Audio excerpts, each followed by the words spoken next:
Hello, everybody. Welcome again. This is RJ, and this is Joel, hopefully, depending on how technology works. Oh god, commercial just came in all of a sudden. Okay, commercial came in all of a sudden. Anyways, so welcome everyone. We are going to be playing a new visual novel called Nicole. This was actually this came from Matt from Lead Music, who actually suggested this to Mark. And this game, and we have to thank the people from Radalakia Games for providing us this game so we can give it a try. And this is from the same people that did Strawberry Vinegar. I have high hopes for this because it was made by the same people. The same company. I assume it's made by it's almost the same company, and it has like some good quality vision novels. But I looked up this game before I actually got started playing it, and the only thing I know is that there is mystery, and it's mystery, and it's a otome game. So we're gonna have some very interesting things going on, and we might have to actually go and solve a mystery. So we're gonna test a few things because again, we are not sure if Joel can read the text. Yeah, so a bit of backstory. The Switch sucks because it can't stream natively. So RJ has to pipe it through. For me to see it, we're piping this through Discord's internal stream, but that means that I'm only watching this through the Streamlabs window, and it is very pixelated right now. So I'm not sure if I'm going to be able to read this text. Maybe it's because let me actually do something honestly, the visual quality is worse than it was when we played Pokemon. Because Pokemon was pretty clear. No, I kind of did this before because I actually had to. Night and day. Yeah, the reason why is because I had to lower the resolution back then because we were playing. For some reason, the frame rates were going down, so I had to... Yeah, because they're for whatever reason, Paladin Knight's game, I'm guessing it just simply wasn't optimized, so... Or my computer just sucks. Well, no, because the thing is, if you're able to run a Switch is more powerful than Paladin Knight, so it's probably a suboptimal thing, but yeah, I can read this so much better. Oh yeah, we're good to go. Oh, yeah, let's do it. Oh my gosh, what is this? Alright, alright, so, I still don't know I just don't know what's going on here, but I'm seeing things so already. This is the new game screen? This is the new game screen. Okay, so, I guess, do you want to do the main character, and I'll do the voices of everybody else? Yes, we'll do that. Alrighty. But, wow, what is this? Morale, energy, clues, zeal, diligence, amity, wit. What is amity? Amity is like agreeableness, sort of akin to kindness. So like if someone is amicable, they're agreeable, they're easy to work with, they're nice to talk to. And zeal? Zeal, I guess, would be almost the charisma stat here. Interesting. Anyways, let's get started. There are tons of people on campus when I arrive. What a cool place! It's busy and loud. But I find that it just makes the atmosphere more exciting in a way. I don't know, but I'm gonna tell you this right now. I'm seeing this background, and for some reason it's reminding me of the KFC dating sim. Oh gosh, did you actually play that? I did. It was fun. It was short but fun, and it's free. Alright, so amity is defined as a friendly relationship. Zeal is defined as energy or enthusiasm, vigor. I can't believe it was $3. Oh god. And Ashley, holy crap, those were some thick eyes. Oh gosh. Well, come on, man. You know the chicken there's good chicken when it comes to thighs. Yes, of course. Anyways, let's keep going. Chicken thighs. Anyways, it's nice to know that nothing's different just because I picked a private university to attend. No, this is not bad. This character design looks pretty cool. Although for some reason I thought the pants were too low. Anyways, thanks to some help from school, I have most of my stuff in my room. The only thing that's left is a single books. It's already being hefted awkwardly around my arms. I really want to look around, but that can wait for later when I have more time. I pick up my stride and approach the dormitory, leaving past the other students as I go. Hey, nothing gonna break my stride! I nearly crash into more people more often than I'd like, but I make sure to hastily mumble an apology to each student who has the misfortune of getting in my way. I know I should slow down, but I can't help it. I've been waiting for this for so long. I've worked really hard to get into this university, and now that I'm here, I can hardly believe it. I'm not the only one like this. All around me, I can hear people chattering. My ears prick up at the mention of local restaurants, teachers to avoid, teachers to take, popular media, and a melody of other topics. Medley. It's your typical... Wait, what? Medley of other topics, not melody. Anyways. Oh, wait, hang on. Let me, fix that. Oh, that's even better. Yeah, sorry, I forgot the chat opens up when that happens. Anyways, I have typical, as badly as I want to join in with someone to make some new friends, I have stuff to take care of. Man, already with the responsibilities. Oh, that sounds just like college. Soon I'm in one of the halls of the dorm, glancing down each door number as I pass and try and find mine. I'm rooming with someone for the year. Chandra Dawn, I think her name was. I don't know much about her. I'm hoping she'll be cool. Worst case scenarios, I'd have switch rooms, but best keep optimistic. I haven't even met her. I gasped as I hit something, or really someone in the hall. We collided so hard I nearly dropped my box.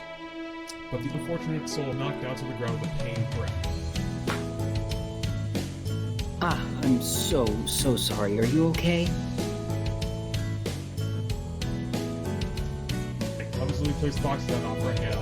The girl knocked down, rises to her knees. I gently massaging her head. Oh, she's pretty, and so tan. I'm jealous. I was burned when I did. Oh, wait a minute. So you're Nicole.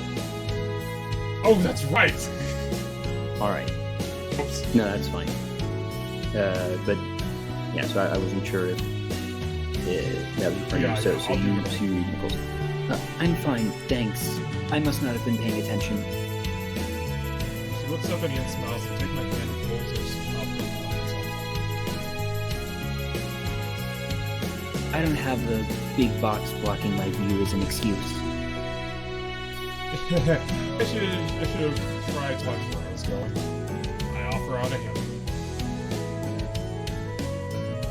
I'm getting lag on my end, so it's a bit choppy, which is why it's taking me longer to get lines.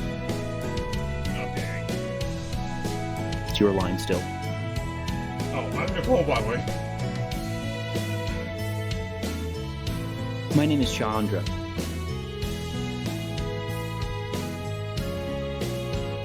It's nice to meet you. Wait, did she just say Chandra Dawn?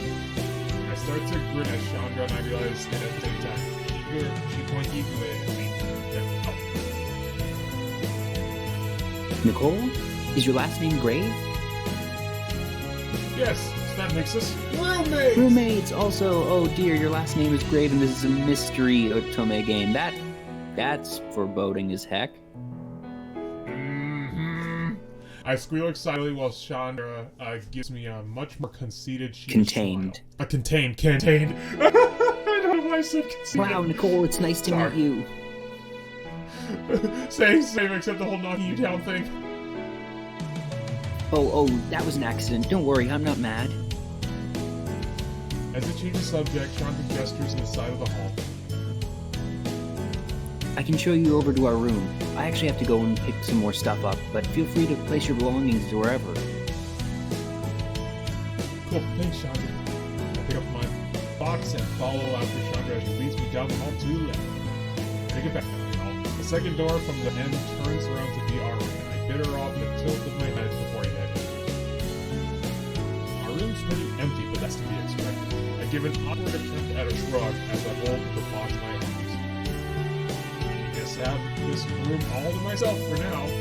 I bumped the door closed with my butt, and I got the box down here where I see my other stuff. I see unfamiliar furnishings at the other side of the room. I assume all the chocolate. It's great that she got here around the same time. Well, like whiskies and all, but I'm sure it can get lonely no one around. I have to admit that the room is pretty nice. Kind of simple for my taste, but there's a ton of space for me to put stuff. And I think I can get used to it. I give a triumphant smirk. I think all of those people who didn't take me seriously back in that time. A girl like me at a university like this? Everyone thought I was joking when I told them my first choice school. Some jerks even laughed at the idea. Okay, I mean, I guess I don't seem to be the girl to be too brainy. Hey, because I'm smart doesn't mean I can't keep up with other things besides my head. Like clothes! I actually wonder if there's a sleep routine somewhere. It doesn't take too long to walk into school's connection despite the horrors I've heard about the college internet. It's decent. I start lining up tabs with my favorite websites at the top of my browser. Along with that tab is my favorite blogging site of all time. The one, the only, Roller! Oh my god! Oh my god!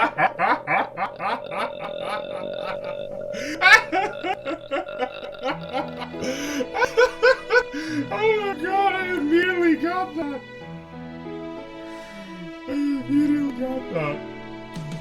Oh, she's a Tumblr user! Or in this case, a roller. Woo, this is gonna be fun!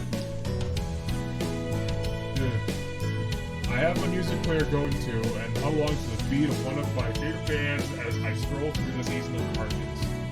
And while I'm at it, might as well be redundant. I quickly make new tab and I type my university's name at the search bar. Of course, the first hit would be the school's website. I really don't want to think about classes just yet. Scroll past it to look at the other choices. Boring. Hey, school newspaper. That sounds cool if they figure out some info on any events happening at the start of the school year. Something tells me this is going to be very needed to look at. Unfortunately, besides a recap on orientation, which I really do not want to remember ever, there isn't much. Oh, hold the phone. What's this? Multiple disappearance mystery continues. Even as I read the title of the article out loud, I can't believe this. It sounds like some silly rumor the upperclassmen made up to scare us freshmen. Hold on, let me read that second. Multiple disappearance mystery continues. There have been 3 victims so far, the police says. Strangely enough, it seems credible. Even the author has sources and official statements from the police and everything. How weird. 3 victims so far. Each girl went missing for around a few days before being found unconscious somewhere in town, unable to remember a theme. And it looks like each victim transferred out afterwards. Stop scrolling as I feel a chill up my spine. That's so spooky, I don't get it. Can something like that really happening? Be really happening and missing something? I absentmindedly trail a strand of hair around my finger as I continue. This is actually kind of weird. Oh, the police think this is all the work of some mysterious abductor. I finished the article soon after, but read the details. But the details I read continue to stay in my mind. People going missing isn't something you can ignore. Why isn't the school doing more? Why does no one seem to care about that much? Well, that's an easy answer. This is all scary as heck. Plus, it's way easier to leave things to the police. Yeah, I'll just leave it to the police. But be careful, watch yourself at night, and most importantly, study. I keep my face straight for a mere second before bursting out into laughter. Or I can buy this striped cardigan as my own start of the new semester present. I click out of the news tab and get started on my favorite hobby, online shopping! This isn't the time to get gloomy. Sometimes people go online shopping when they get gloomy, just saying. I have a whole year ahead of me. Maybe things aren't going to be as picture perfect as the college brochures want me to believe, but I figure nothing is as ever as it really seems as at first glance. That's a foreshadowing, isn't it? Hey, if anyone knows that, it's me. Oh, visual novel mode. What? Visual novel mode. Since the 1.0.6 version, you can choose to play the game in visual novel mode if you're only interested in the story and don't want to play any stat raising. So Oh that's the my. question. Do we want to actually bother with the stat raising, or are we just here for the story? Honestly, I don't know. This is actually very, huh. Well, Can you save here before choosing, or are you allowed to I, toggle between like visual novel mode? Like if oh, we there decide we go. later on, yeah. So like make a save here first off, but also let's choose one, but then try to immediately change it and figure out if we're able to do that or not. Alright, so we'll choose one for visual novel and one for not visual novel. Well, no, because we're, For we're one, we're not playing this game twice over. So all we need to do is we'll make our initial choice and see if you can toggle at any point or not. If you can toggle at any point, we just keep going. If okay. we if we can't switch at any point, we go with our choice and bail if we feel that we don't like it for whatever reason. So I This guess is, what's your inclination? Do you want to do well, just let's the start. story, or do you want to try with the stat raising and everything? Um, oh, hold on a second. Oh, there it is. The default or the visual novel. Default or visual novel. I'm not sure if we can actually switch that, actually. Let me see. Well, we'll find out.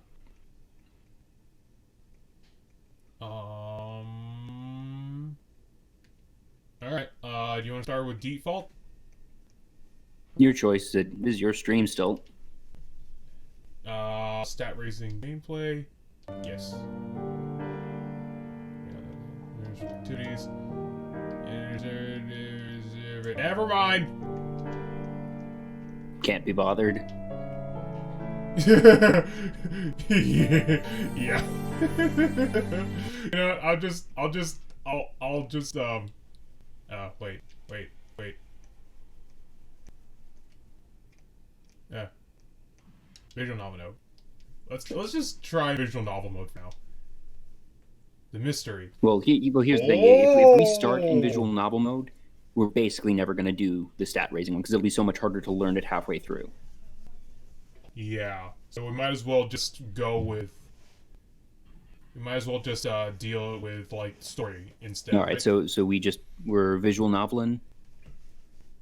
Just visual novel. Alrighty. All right.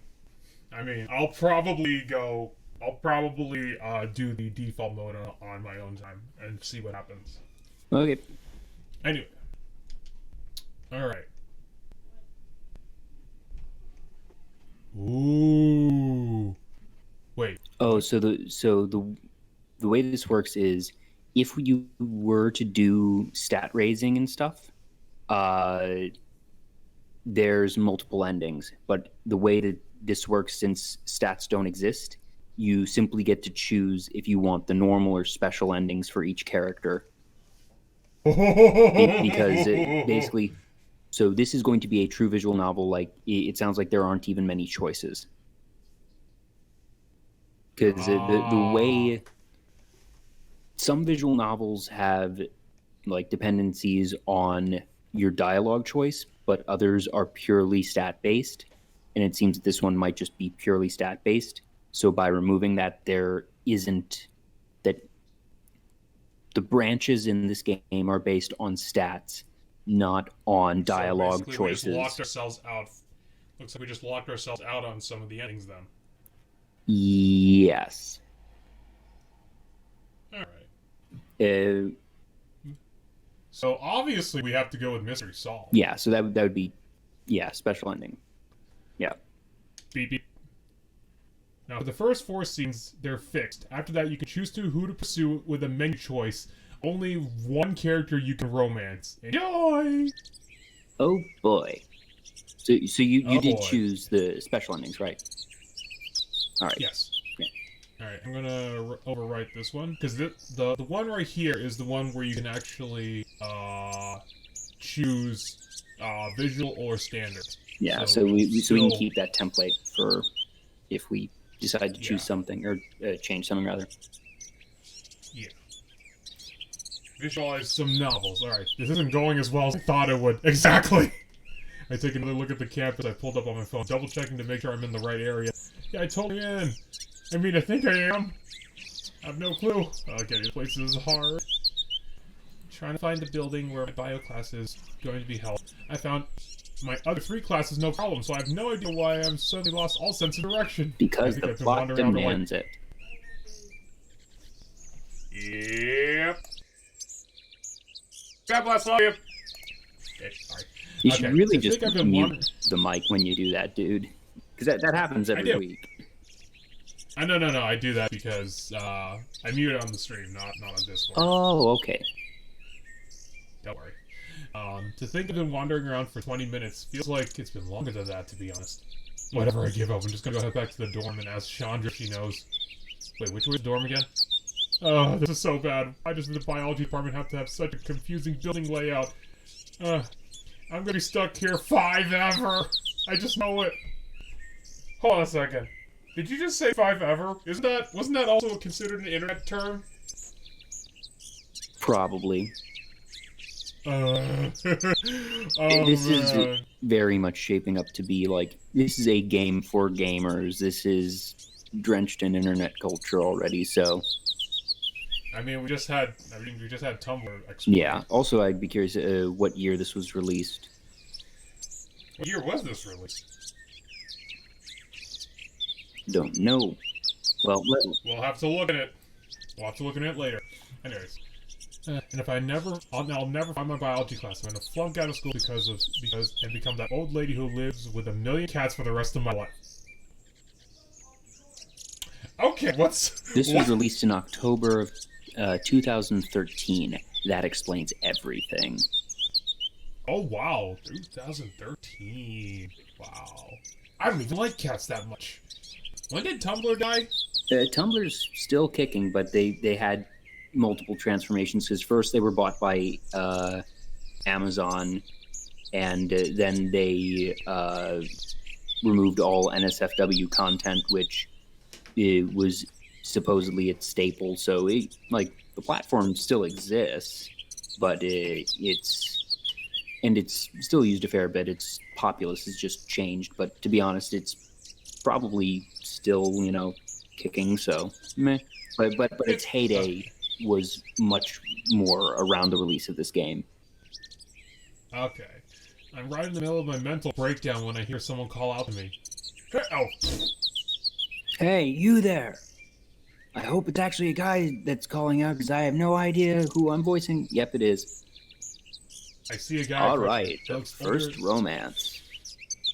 He looks older than I am, with chestnut brown hair combed neatly into his place. His dark brown eyes meet mine warmly, and he gives me a friendly smile before he begins talking. I'm not trying to be rude, but this has to be the 3rd time I've seen you walk by today. Huh? What? I hold my hand to my face, embarrassed. What do you mean? People have seen me wandering around like an idiot? The guy chuckles and holds out his hand to try and console me. Please, relax. I'm sure it was only me. Classes haven't started yet, so there aren't too many people around. I'm Jeff, a 2nd year here. I'm gonna take a wild guess and say you're a 1st year.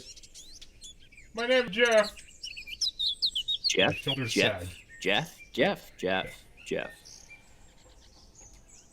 I bet it was pretty obvious. Yeah, you're right, I'm Nicole. I hold out my phone so Jeff can take a look at the school map. I'm trying to get to this building here, see? It's where my bio class is going to be. I want to make sure I don't waste my time trying to find it on the first day. Can you imagine if I had done this first? I probably wouldn't have even made it to class in time. $5 says the building's right in front of her. Jeff tucks the side of his finger between his lips, and he hums in thought. Ah, you're looking for the science lecture hall. That's a staple for life science majors. Everyone takes a class here at least once. I'm surprised you don't know about it.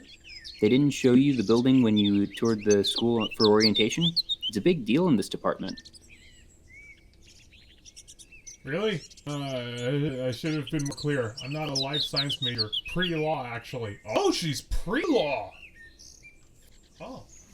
Okay. Actually, they only gave us a tour of the law school. Jeff lets out a low whistle. So you're the exact opposite of life sciences. Taking a class for GE? Mm-hmm. I want to make sure I cover all my bases. I wouldn't want to accidentally miss a requirement. Ouch, that wouldn't be good. That's rather prepared of you, Nicole. I'm jealous. I wish I was like that last year. Yeah, well, you know, just trying to start the game off right. Oh. Meta. Oh. Well, I figured we were starting off the game right. I hope. I'm getting a good feel about this Jeff guy. He's nice, polite, and without him I'd probably be still lost with no idea where to go. Technically I still am right now, but... hey Jeff, could you do me a huge favor? I place my hands together pleadingly, but Jeff waves away at my gesture. You don't have to say it. You need someone to show you to the lecture hall, right?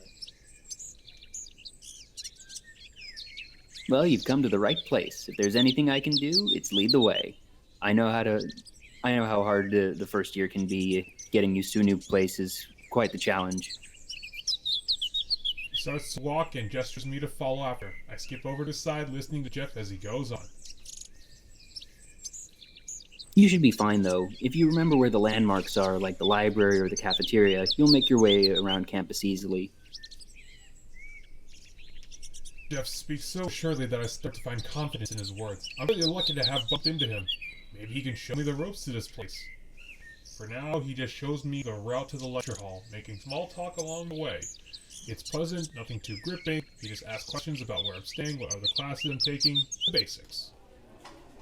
When we eventually reach the lecture hall, I can barely believe it. I know I passed by this area at least once. Man, I was so close I didn't even realize. Something tells me this area isn't as new as you thought it'd be. Jeff covers his mouth politely as he chuckles at my expense. I don't really mind. I would do the same thing to anyone else. I totally walked past this place. Ugh, at least I know where it is now. Thanks, Jeff. I totally owe you one. It wasn't any trouble. I couldn't just leave you wandering around like that.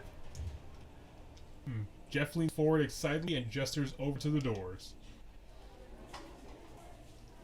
Want to head in and check it out? It's nothing revolutionary, but I personally think the inside is very snazzy. He seems so excited by the idea that I'm drawn in as well, and I agree taking a look inside wouldn't hurt. Jeff's right when he said the inside isn't anything special. I have to admit, it's a nicely made building. I think it's because it's so modern. The seats don't look creaky and the flooring looks presentable. What do you think? A great place to learn, right? I guess. Oh, he not like I'm gonna pay better attention not whether... be. No, he said he's a second year, because I was about to say he better not be the teacher. I had another theory. I had another theory that he's the abductor and he's trying to get her into like a closed, isolated space. Probably. I swear if this is the guy. I mean, it feels like it's a bit early to have the abductor reveal themselves. Again, you never know. Anyways, it's not like I'm going to pay attention whether the walls match the carpet during class. Very true. At least I hope you don't. Not if you're, or not if it's going to distract you from the teacher. Jeff thoughtfully rubs his chin. Say, what class are you taking? And with whom? Oh, I tell him the name of my class and the person teaching it. It's lucky I was able to remember that on the top of my head. Ah, so the bio class for non-bio majors. I should have known. I usually work in your professor's lab. Work in the lab, huh? Like an internship? It's common to do after your first year. Your professor is a nice fellow, not too difficult as long... Sorry. Your professor is a nice fellow. Not too difficult as long as you do the work and do your best to understand. Then again, what professor isn't like that?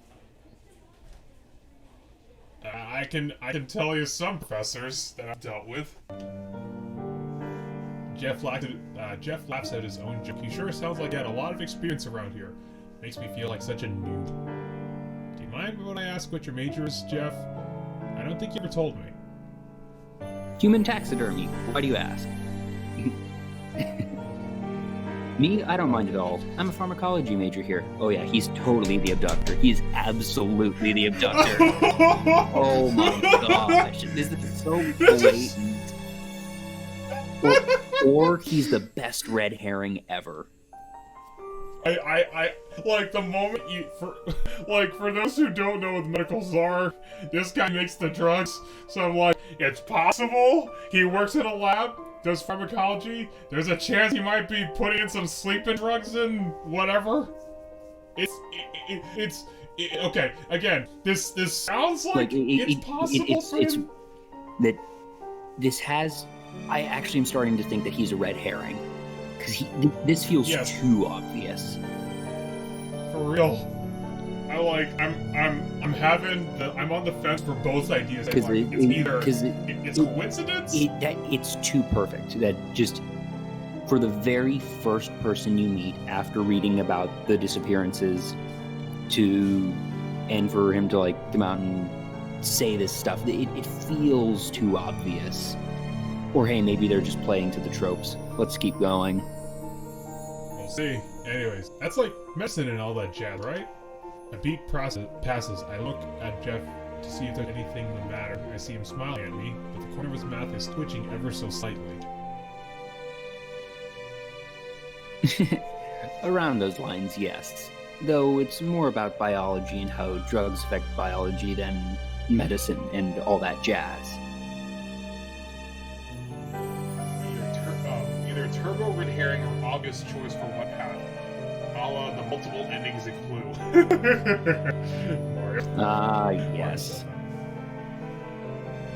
Remember those Clue videotapes where they actually had multiple endings on each, like a different ending on each tape? Yes, because that was one of our radio dramas, remember? Oh yeah, that's right, yeah, you guys And did that's why that. Mario was making that reference. Yes. Anyways. Another bout of forced laughter follows after that. Did it hit your nerve? Nah, I must be imagining it. But pharmacology seems like the type of study that's super complicated. Oh, you have no idea. I actually took a small minor in pharmacology, and dear lord... Why a minor in pharmacology? Like, pharmacology isn't something that one can exactly do casually. Not like a minor in pharmacology, but more like one class that leads to pharmacology, and basically gives it a good like. An intro class. I'm guessing it was for like, probably your general education stuff. No, it was general for medical in general.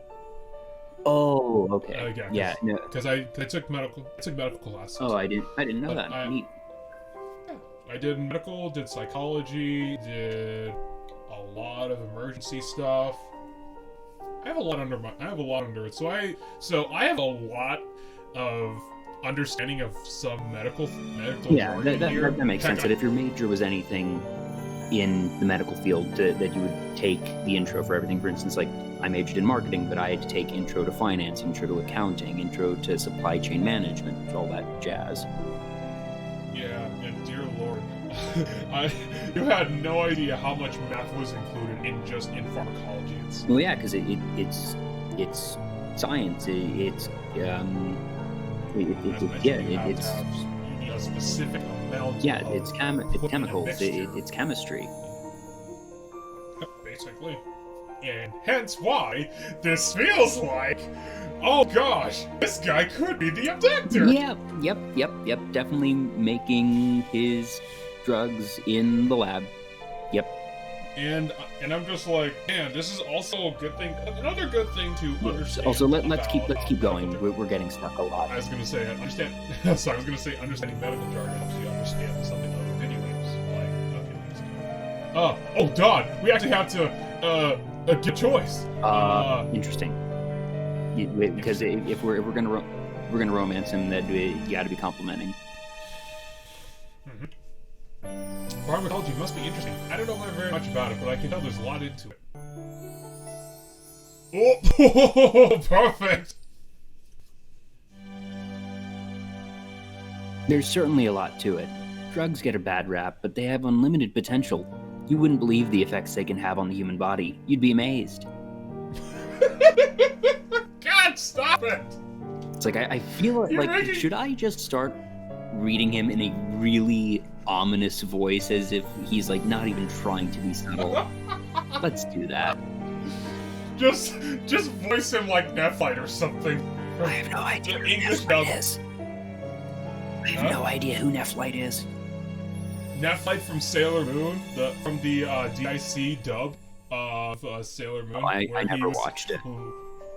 Oh man, dude, it's like, oh man, he's like a gruff voice, evil gruff voice, which was so weird considering that considering when he romanced Molly and he was laughing, his laugh was just like trying to giggle. But let's keep trucking through, man. We just go with your most evil yes. voice. Yeah, just go with an evil voice. Okay. Jeff animatedly gestures as he goes. I can tell something he's super passionate about. Nice to see that in someone. So when you're done with school, do you want to be a pharmacist? Jeff pauses. Something like that. I'm still trying to figure it out. You know how it is. So sly, aren't you?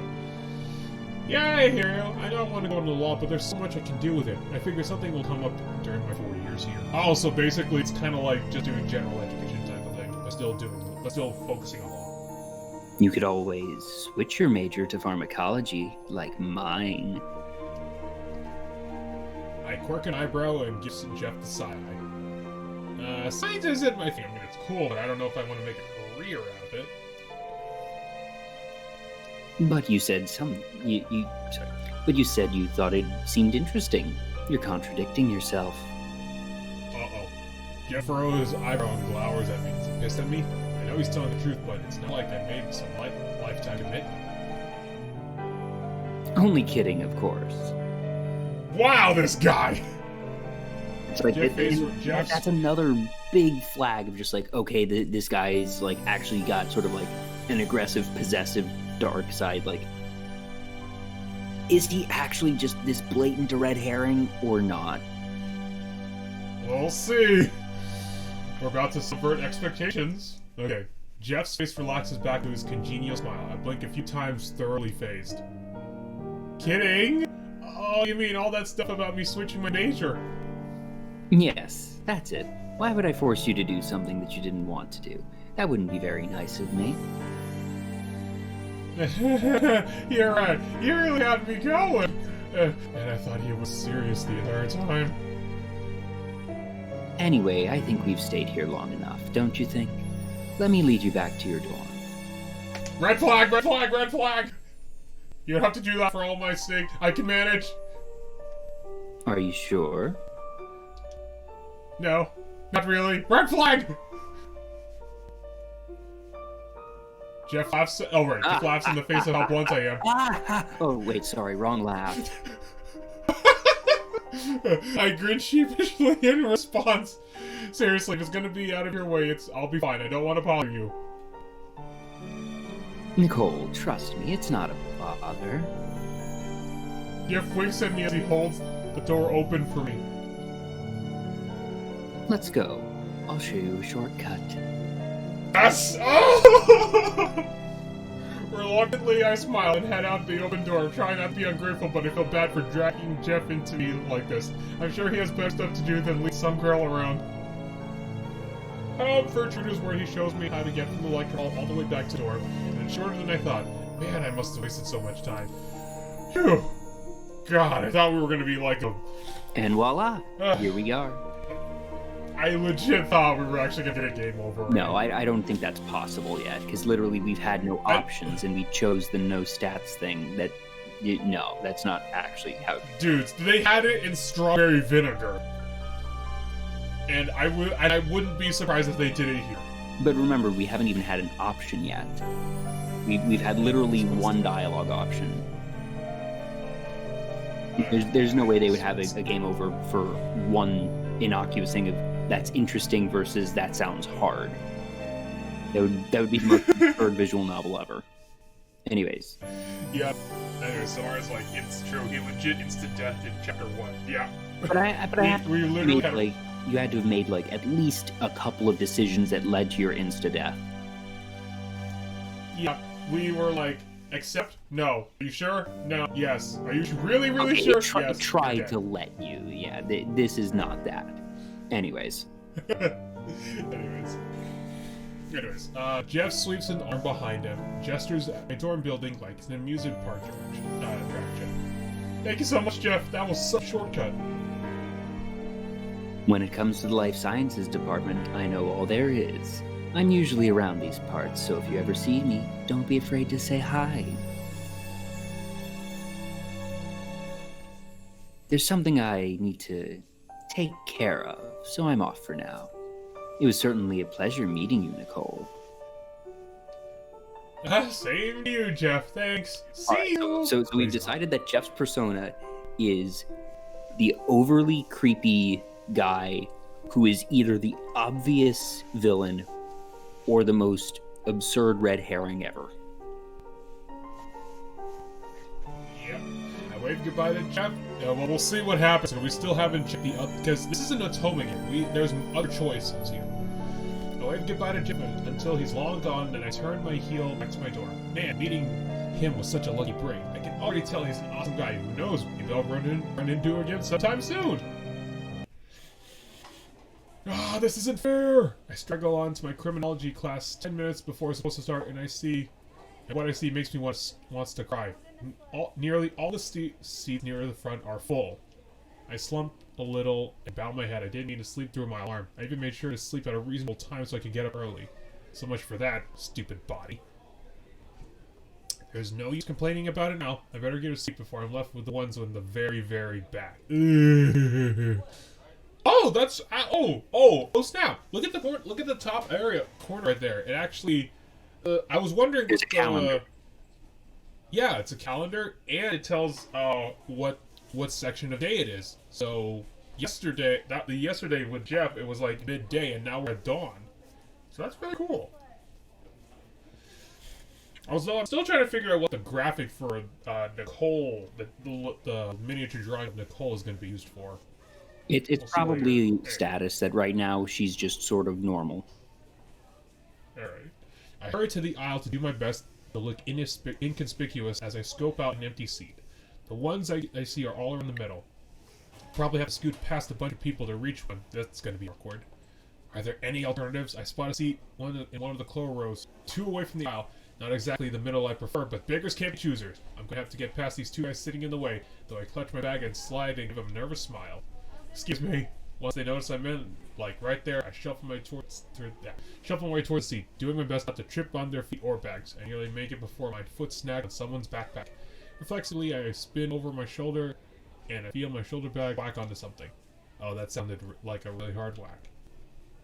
My would-be neighbor for class rubs his head while his friend next to him laughs at his. Kyo, is that you? I was going to say, that looks oddly familiar. I hold my hands out apologetically, unsure what to say. Oh gosh, I'm sorry. The guy I hit scowls with grit teeth, but his expression soothes out into a tight lip line. Ain't a problem, miss. Just watch your step next time. He sounds forced and weird. I mean, like, different. He sounds different. Like he has some sort of accent. As I settle into my seat, I keep my bag in my lap. I sneak another look at the guy right beside me.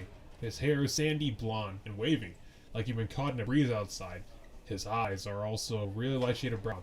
I think they call that particular color hazel.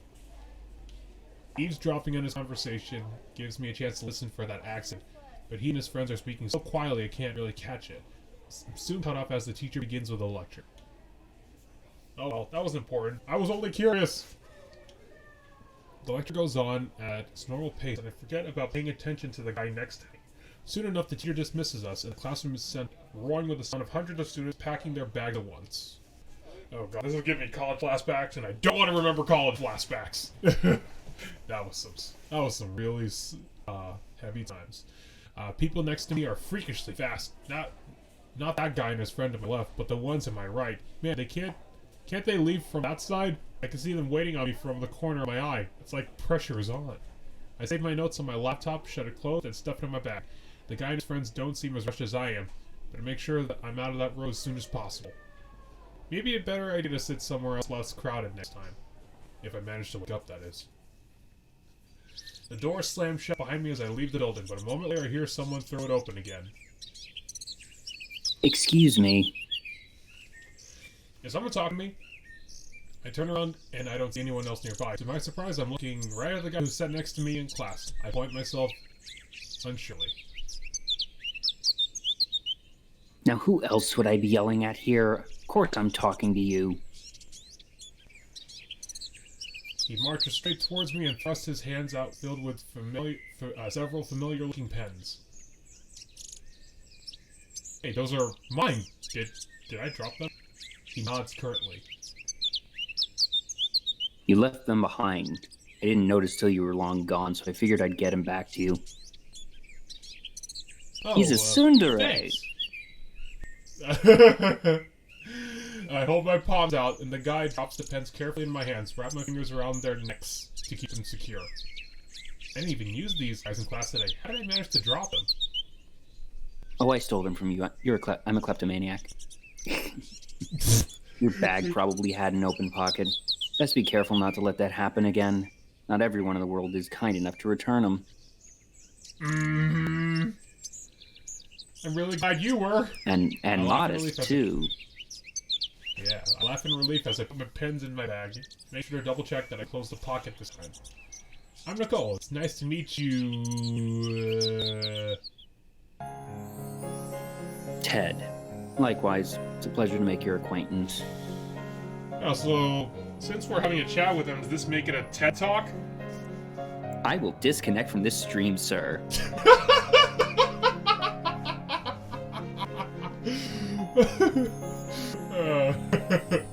He offers a polite hand and I lightly shake it. Now that we're talking one-on-one like this, I instantly recognize where Ted's accent come from. I am so sure I know what it is, but it wouldn't hurt to check. Okay, I'm just gonna come out and say it. You're not from here, are you? The corner of Ted's lips turned inward like he heard this several times before. Yeah, no, because it was definitely obvious that they were having a slightly forced non-Southern thing. It was the drawl that gave it away, huh? I try my best to control it, but some things do their darndest to stick with you. I'm from the South, born and raised in Alabama, to be precise. I moved here a couple years ago. Sweet home Alabama! I knew it! I allowed myself a smug moment and started smiling. Ted immediately takes notice. Why are you grinning like that? He cocks a brow and puts his hand on his hip. Go on, spit it out. You look like you've got something to say. It's nothing. It's only about your voice. It's nothing bad. It's only about your voice. To tell you the truth, I don't know how he's going to react to what I just thought. Oh, the way you talk is funny. The way you talk is cute. Let's talk with cute! I just think your southern accent is cute. Ted rolls his eyes and scoffs. That's not funny. No, I'm not kidding. It's charming. You never hear anyone talk like that around here. I grin widely as I get an idea. Hey, would you mind saying something for me? Like one of those funny sayings you guys have? What do you mean? We don't have any weird sayings. But you hear it all the time on TV. Oh boy, I think we chose a bad choice here.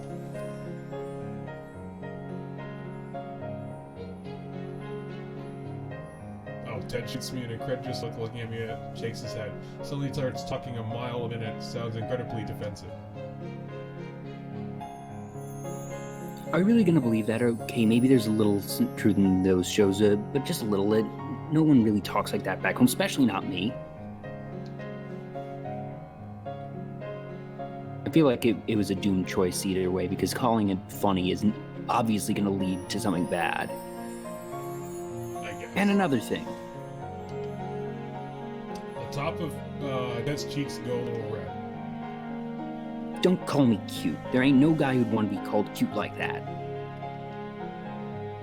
I didn't call you cute. I said your accent was cute. Not that I'm saying you're ugly.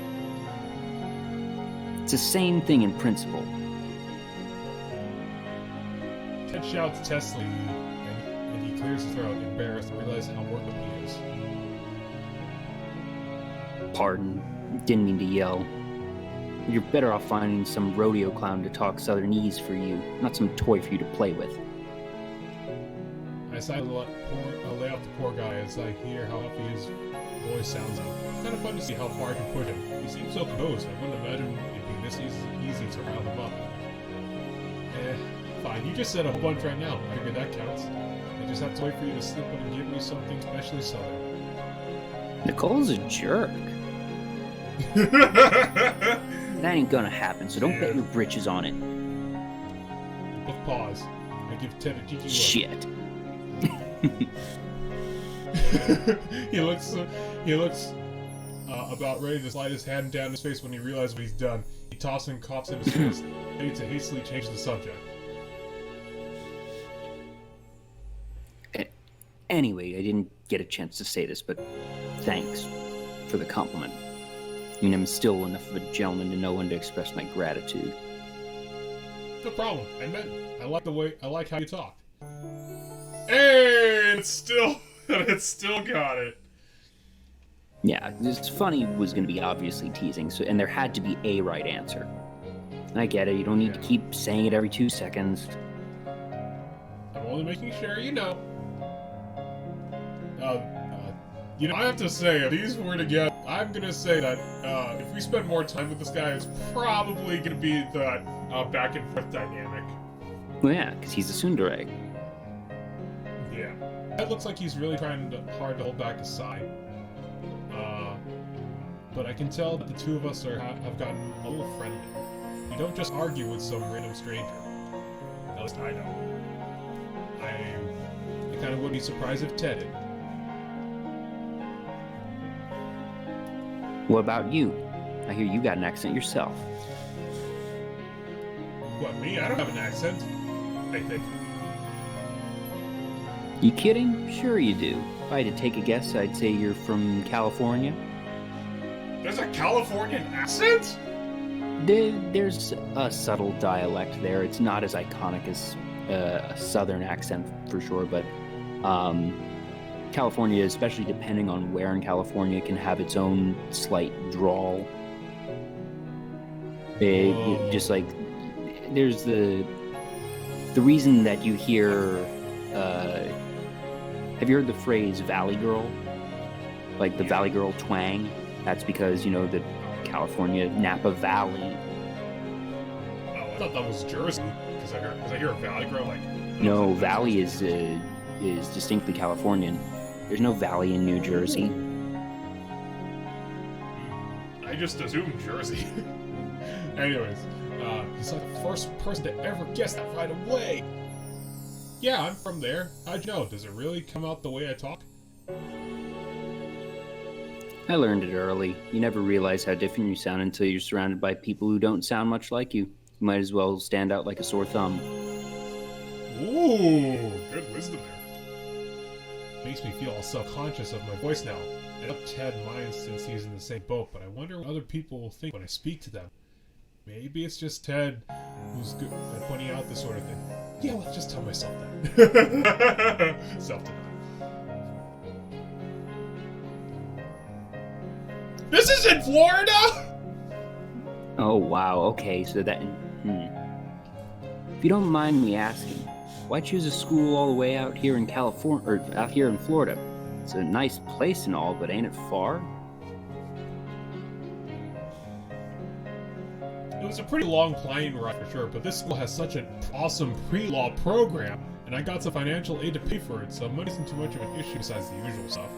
Besides, I want to become a lawyer. To do that, I'm going to study under some of the best people. Okay, I don't have to, but I want to. Ted hums. I'm now curious if this is based off a particular school, and if the creators of this game went to that school. I like that. And the fact that you're willing to come this far to learn means that you've got the drive. That's respectable. Does this mean you're in our law school? It just started. How about you? Second year, criminal justice major. I'm looking to go into law enforcement like my old man.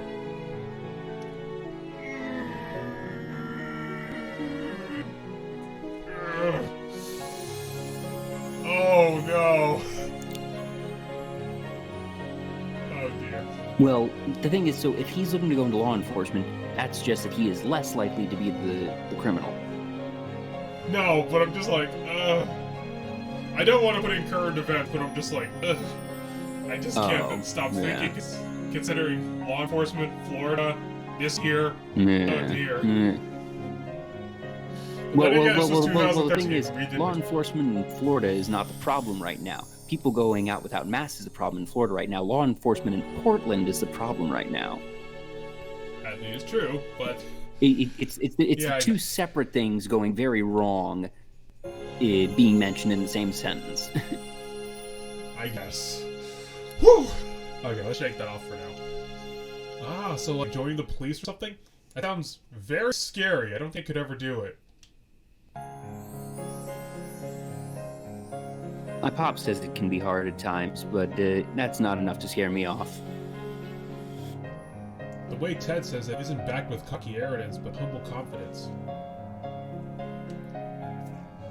Just because there are some scary jobs out there ain't gonna stop people from doing them. I figure someone's gotta have to do it. Why not me?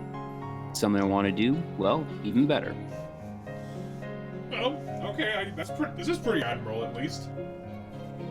I'm actually liking this guy. Also, whoo, scary jobs. Maybe some scary jobs that people actually want to do, other than police. Anyways. Firefighting.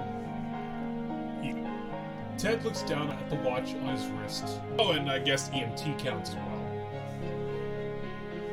Because I did that too. Ted looks down at his watch on his wrist and takes a few steps back in the other direction.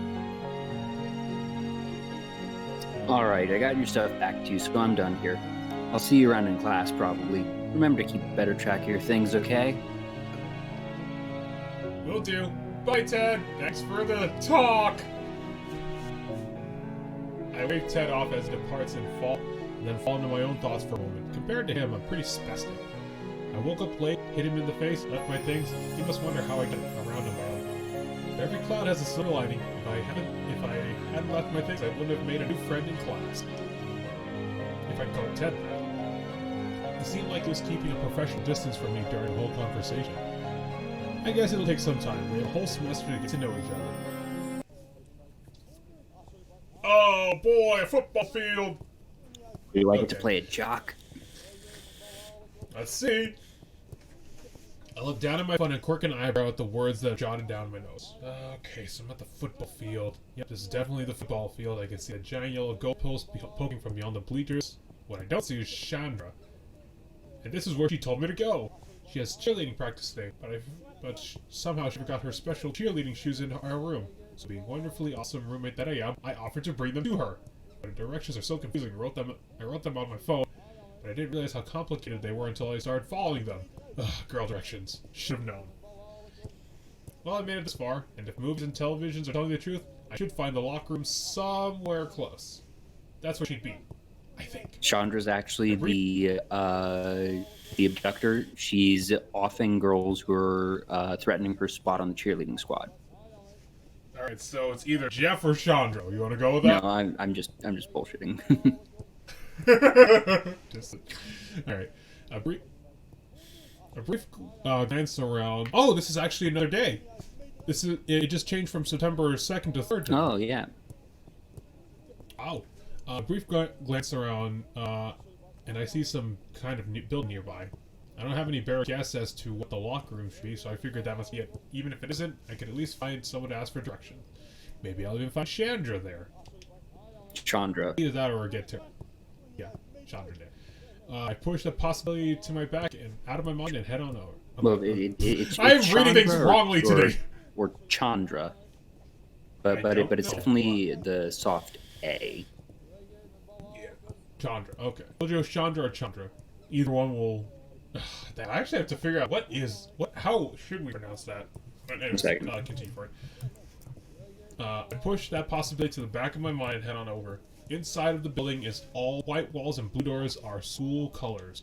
When I spot football posters all over the walls, it looks promising that this is some sort of sports facility. But there's like no directions here or anything here. How do they expect people to find their way around? That sounds like college.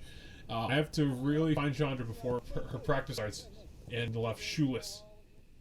Some sort of through some combination of dumb luck and right-hand rule.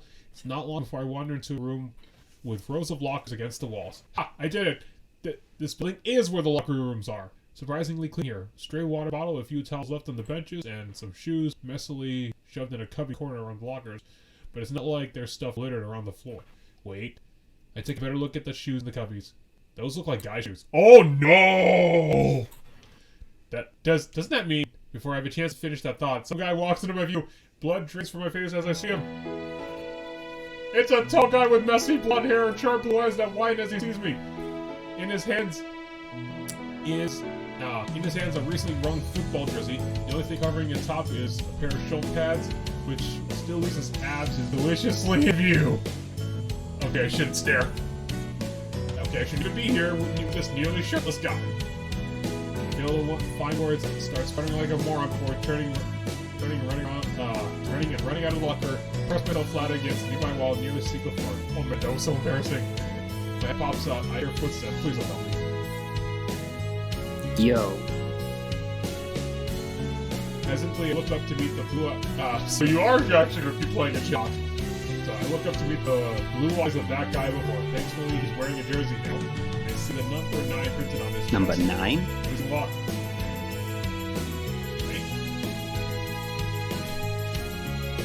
Okay, what does he want? He can't leave me to die of embarrassment in peace? Hi! I quickly try and shrug off the awkward situation, but I give him a sheepish grin. I'm really sorry about that. It's cool. I think you'd agree. I've got nothing to be ashamed of. Shameless! The guy smirks cockily and swaggers a little closer. So, what do you think?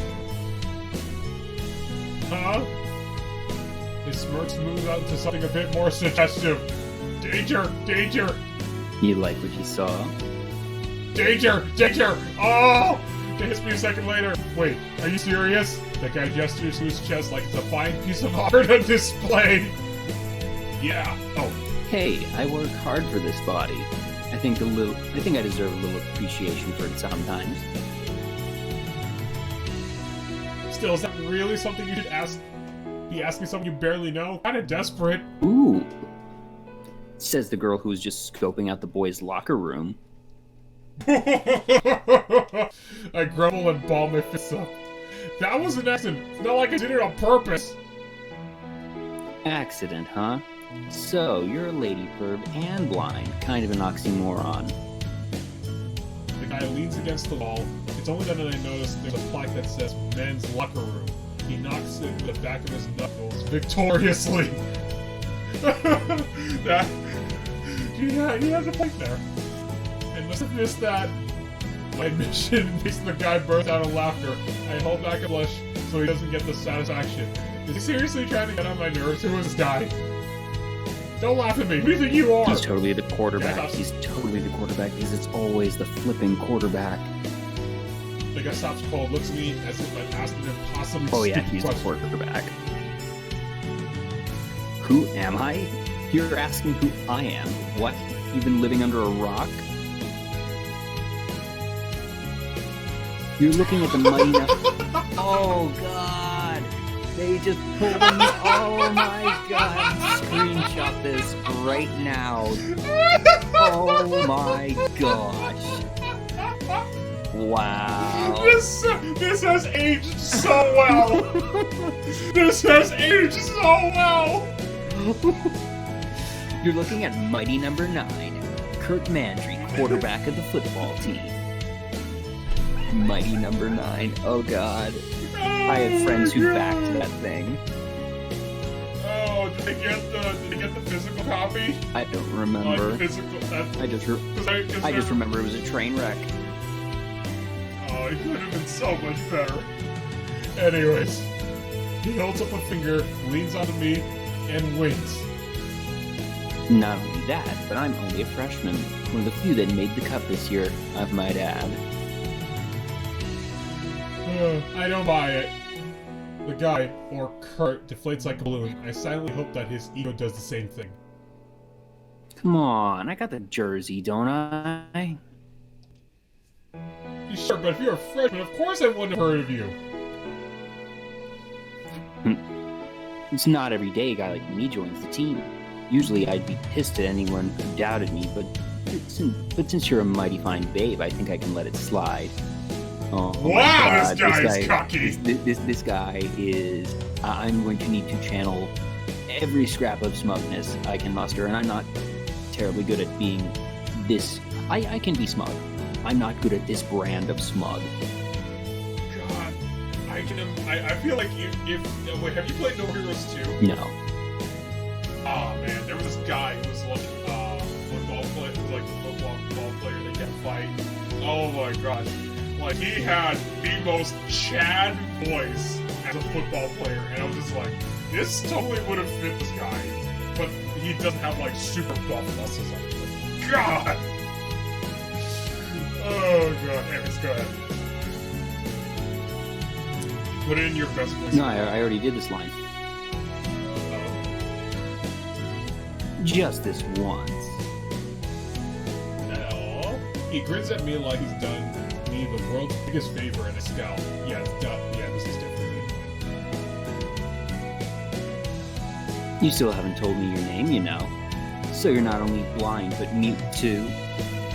What is this, guys? It's Nicole. Nicole Grave. There. Happy? Nicole Grave. The way Kurt says my name, like it's a flavor to new line of dessert. Makes me never want to hear him say my name ever again. It's so objectifying. Alright, Grave. If you weren't trying to be on the football team, what were you doing here in the first place? I roll my eyes. Grave? We're not in the army.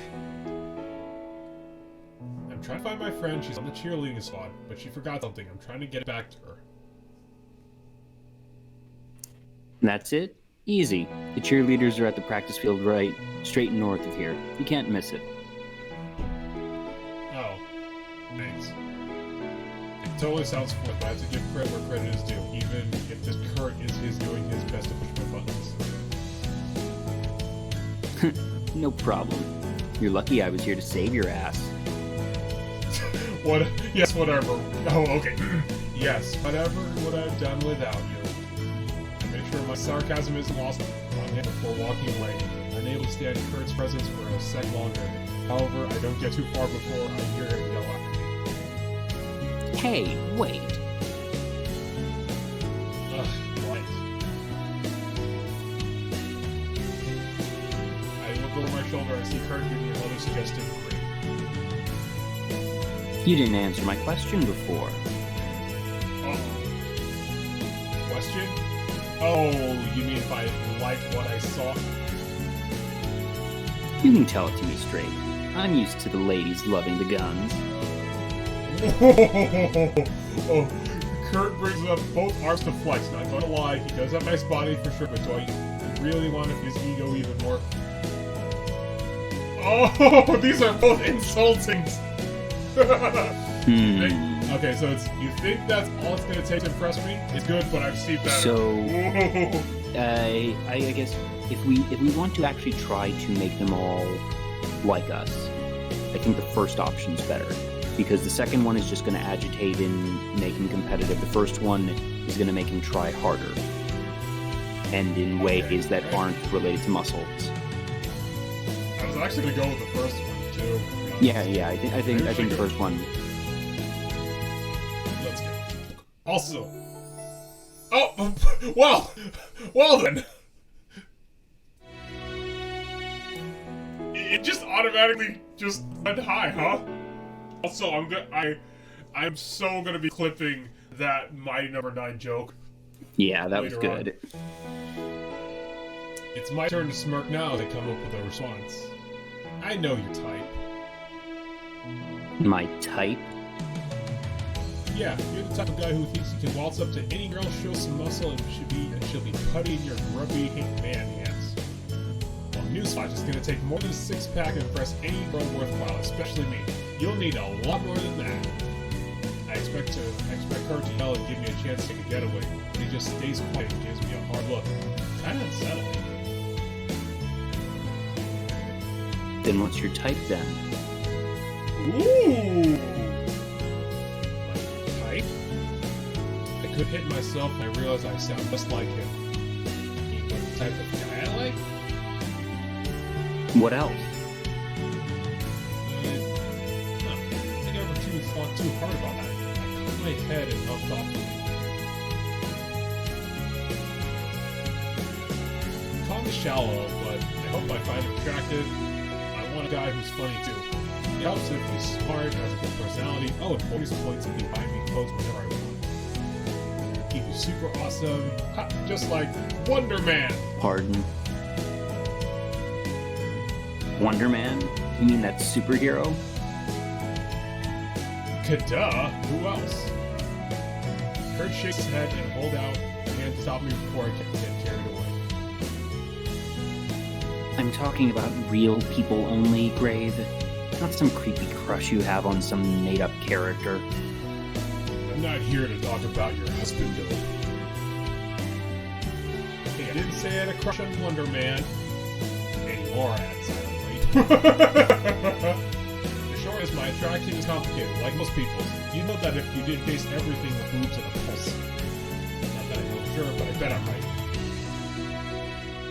Maybe that's just how I roll. Simple, no strings attached, but every now and then I get in the mood for something a little more complex.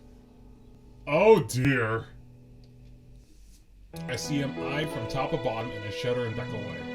In your dreams, sicko! That an invitation?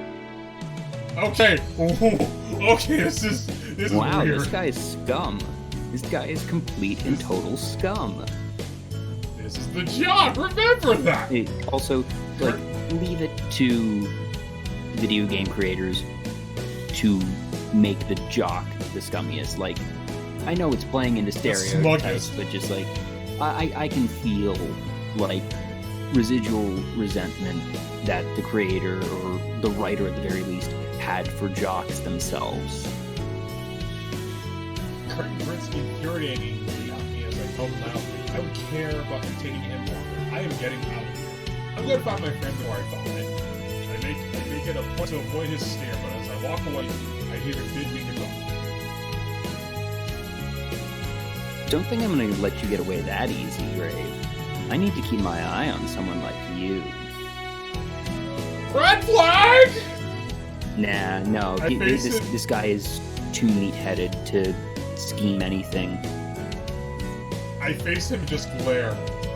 Bite it, Madry. And with that, I am on my way. Man, Andre's gonna owe me big time after this. Oh, shot. I'm so done. Done. I know I'm only halfway through the assigned reading, but I need a break. My head feels thick from laws and legal jargon. Challenger isn't here either. She's out leading cheers or something. Good for her, but bad for me. I'm so bored with no one to talk to. I briefly consider a nap to rest and recharge, but open the screen of my laptop is too inviting. I'm logging on my favorite blog site, Roller, second after the idea popped into my head. I actually run a blog on the site. It's pretty popular. Even if I do talk about my hobbies, I usually write funny stories about my day, post pictures of clothes and interesting things I see, and interact with some friends I made online. Uh-oh. It's a lot of fun. It's a way to express myself. Think of it like this. Musicians use instruments as their artistic medium, and poets use paper. In my case, I use my computer. Sounds like everyone else in the internet. Sounds kind of lame now that I think about it, but I promise, it's way better than I'm making it sound. Oh, before I even get to mention, my name is Hawatakosha. haute couture. Haute couture. Pretty easy to remember, right? Lots of people on roller just know me as Hoda. Oh well, yes, it'd be haute couture because it's based on haute couture, the trendy. It's a French term. Okay. Also, Mario says flag on display, penalty, 40 yards, mighty number 9, lost 40 yards. No. It's flagrant pandering, number 9, 15-yard penalty, replay first down. Oh man, I'm flicking the wheel of my mouse, scrolling past the blogs I follow. Most of them are from my friends' blogs, but there are some posts from people I barely know. At this point, there's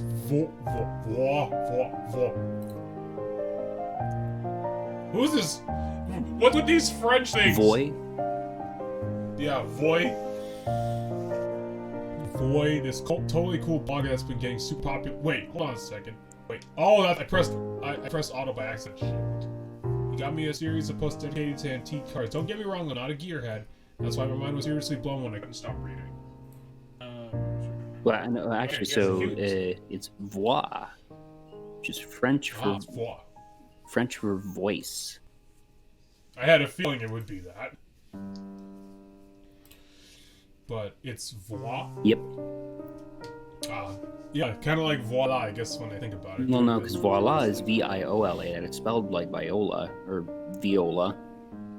That's true. But, I was expecting vo because, like, faux, but that's FAUX, and this is VAIX, so voix. Okay. French is weird, Stop man. going auto! English is weirder, though. And about this blog is currently starting college. It's going increasingly sensational day by day, but he has to be a great guy if he's so popular. I freeze in my seat as I read one of my new emails. It's a message from You've been Roller. banned. Oh no. Oh my god! Vaughn is now following you. A winner is you! No, to be fair, Tumblr would send notifications like that. That is a Tumblr thing. That is not necessarily like that's them poking at Tumblr, not the culture at the time. Well, it could be both. No. I'm saying they actually said a winner. Yes, no, but I mean, like, when Tumblr would send notifications, it would say like, such and such is following you, nice, or such and such is following you, who winning. Such and such is following you, a winner is you, stuff like that. So that was very, like, I didn't use Tumblr much, but I distinctly remember that from the notification emails. So good on them for getting that detail.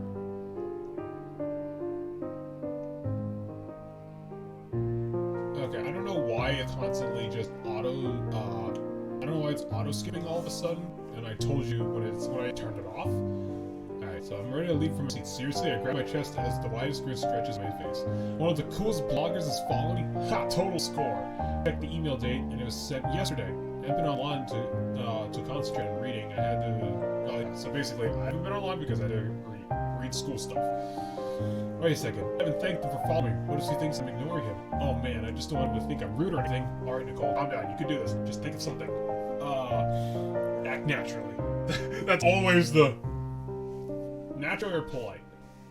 Alright, so one of the conquerable characters is voix.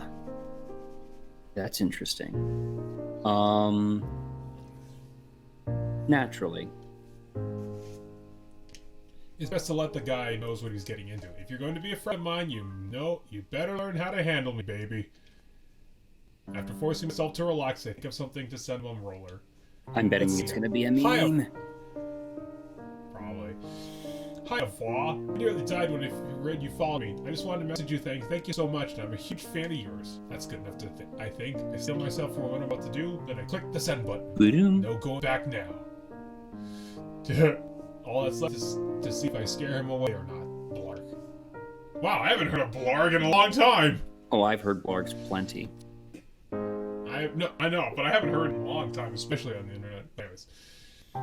Time seems to move slowly from that moment on. I click out of roll tab and hum nervously to my music as I wait for my response from Void. from Vaughn. I suddenly see a notification for Rolling saying I have a new message.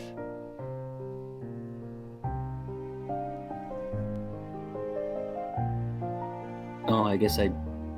How am I supposed to voice this? I have no idea. Sound I was French. going to say, am I just going to go super French here? I must say. Go beef. Wait. So, am I going to be the fancy French, or am I going to be the your mother was a hamster and your father smelt of elderberries? No. We're not going spy. We're just be fancy French.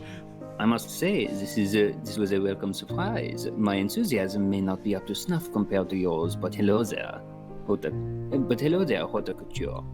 No need to thank me for the follow. The honor is all mine. Alright, so the guy may talk like he's out of an 18th century English novel, but there's something endearing about it. Smiling. I type a message back out to him. I don't know following me could be considered an honor. You're such a sweetheart, boy. Vla. No wonder you're so popular. I'm bouncing in my seat during the few minutes it takes to him to reply. Oh, come on now. Oh, I'm not that popular. All I do is write my thoughts, perhaps blog an interesting picture here and there. Nothing so worthy as to declare me or this roller fame people say about me. I smirk. This guy just oozes modesty, and no, I'm not being sarcastic. Gosh. God, but they say you kind of talk funny? Why, yes, all the time actually. Why else do you think I have this outrageous accent? I get more into conversation as we continue, but as soon as we're talking about school, I'm letting loose the details of my day-to-day academic life. Surely you're joking. The first month of the semester and you already seen someone sleep in class? I have to stop myself from laughing. I'd warned him it was a funny story. I'm being 100% serious. This guy was napping, face down on his notebook and everything, because the professor totally wouldn't notice. Yes, the professor was probably much too busy fighting off his own urges to take an afternoon siesta. That's French, right? No, siesta is Spanish, actually. That's French, right? I almost had it confused for Spanish. Oh, I'm wrong here. I read it as siesta at first. Siesta, potato.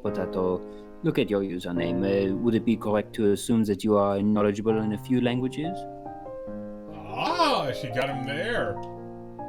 Nah, the best I can do is order my food or curse a guy out. If you're looking for the bathroom, you'd have to ask another girl to help you. I would have to make do. Such a promising friend cannot be so easily disposed. Frenzy says, catch me, I'm swooning. I'm afraid we will have to, wait. Okay. I'm afraid you will have to place your fainting spell on hold for the moment.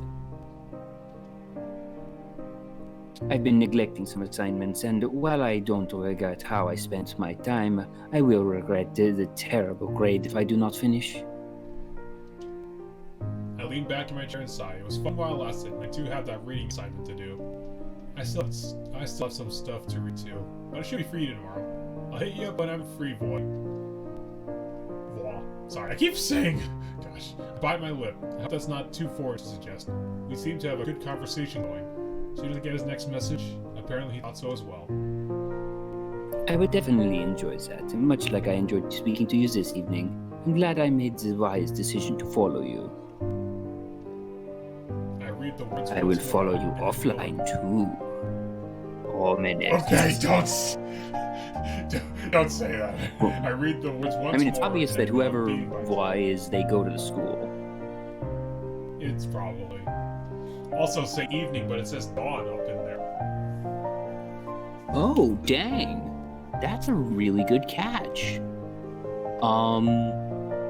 Well, so this would then indicate that they are, unless that is like a really well caught error in dialogue, that would suggest that they are international, so perhaps actually living in France. Yeah, perhaps. Alright. Wanna hear another funny story? I'm stoked you did too. Chandra isn't back when I get back to our room. I'm actually kind of grateful today, since today has gotten me beat. Nap time! It still says dawn. I think the timer is just off. We'll see what happens. I shrugged my shoulder bag off to the floor. But then at the end, it just switched to Thursday. 5. So it's a Thursday. It's Thursday today too. But she's not going to be taking a nap at dawn, so the day timer is just completely borked. Maybe. Well, we'll have to see then. Okay. Kick off my shoes, then fall face first onto my mattress. So comfy. I need this. I drift off, hugging my pillow under my chin. It's nothing like this can ruin for me. For some reason, I'm reminding about that scene from Tokyo Mew Mew. Anyways, it's never that easy though. I groan as my phone starts buzzing in my pocket. I was so tired that I didn't bother taking it out. Grumbling while my face is in the pillow, I dig my pocket for my phone. I'm gonna kill them. Whoa! That was... Okay, that scared me for a minute. I look at the caller ID with squinted eyes. I was just kidding, it's my mom. I sigh as I debate to answer or not. On one hand, I have a good excuse, I was taking a nap. On the other hand, my mom probably won't care. I answer the call and place the phone in my ear. Hello? I roll over my back and look at the ceiling. Oh, so you actually did remember you had a mom. Wait, why is her last name so different? We'll find out. Thea Marin. A single working mother of 2 who never lets me forget. I love her, don't get me wrong, but the woman's kind of a world-class nagger. Hi, Mom. How are you? Most is low enthusiasm. Oh, so I actually had it perfect. I just got home from the band booster meeting. You would not believe how expensive these new uniforms are going to be. It's just outrageous. Oh, aren't they? Well, tell me she's in the marching band. Tell me she's in the marching band. Tell me she's in the marching band.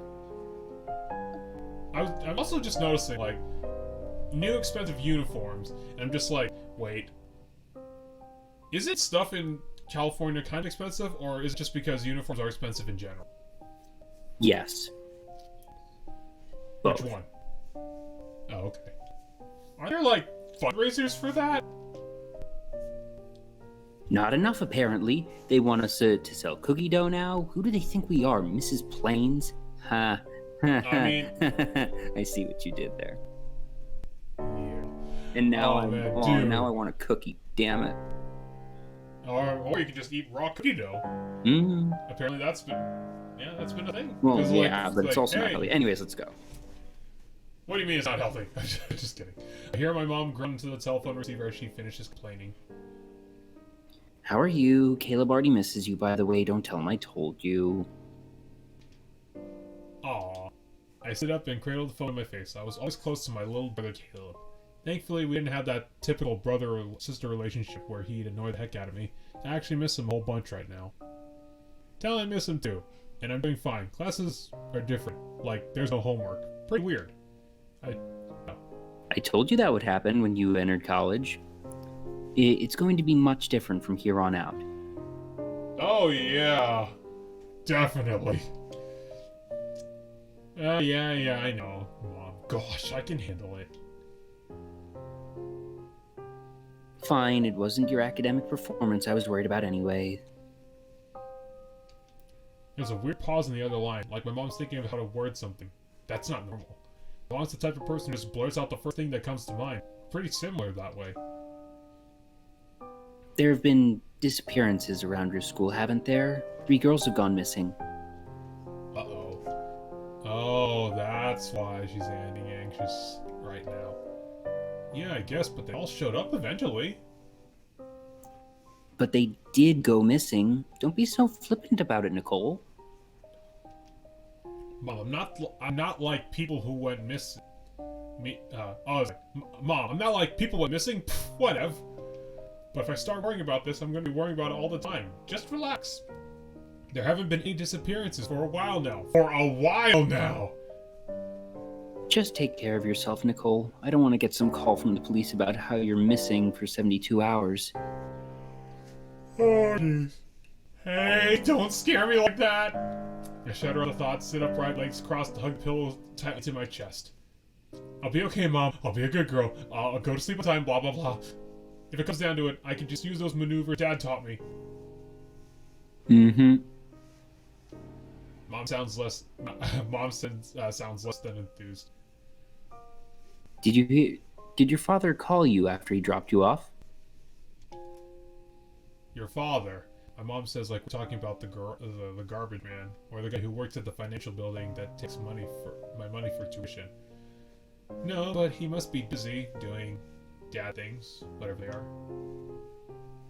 If he doesn't call you soon, he's going to be in trouble with me. Yikes, I hope for his sake that my dad calls me soon then. When you're in trouble with my mom, you are seriously in trouble. So anything worrying you about the matter? You're good? Everything but mighty number 9. Hey. Yeah, I'm good. I like my roommate. Been making a few friends around the school. Class is fun. I got it totally under control. Trust me. That wouldn't be the first time I've heard you say that, but okay. Just be careful, Nicole. I mean it. Yes, Mom. I'm gonna hang up now. Okay, bye. I love you. Call me before you go to bed. That sounds like my mom during when I go to conventions.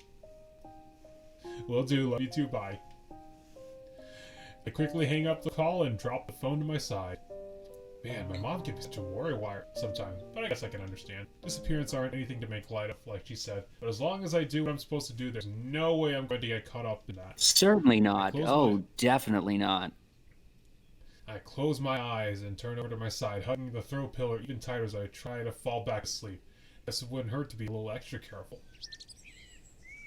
Whoa, we just went from 5 to 8! Well, I guess nothing eventful happened those days. I guess. Or, it probably did happen. We probably skipped a lot because we were doing visual novel mode. This is the building a professor mentioned, I think. Standing outside the school building, one of the newer ones, judging from its appearance, apparently the professor's lab is located inside here, somewhere. I had this feeling where I get to know my teacher as soon as possible. It was super easy in high school. My teachers there said it was a good habit to take with me to college. But apparently you can't go talk to your professor whenever you want. You have to wait for this thing called office hours to go talk to them. I was able to meet with my other 3 teachers, but my bio professor apparently has some weird meeting to go to. So after Bio professor is the abductor. Oh. Oh dear. Imagine. Well, passing through its email, about him talking, he agreed to meet with me. The only catch is that swing by his lead instead of his office. I guess he works during this time. It's pretty nice of him to meet with me even though he's busy. Maybe all those emails he had to do something with it. I have the room number's lab, so it's a amount of following directions on the lobby map.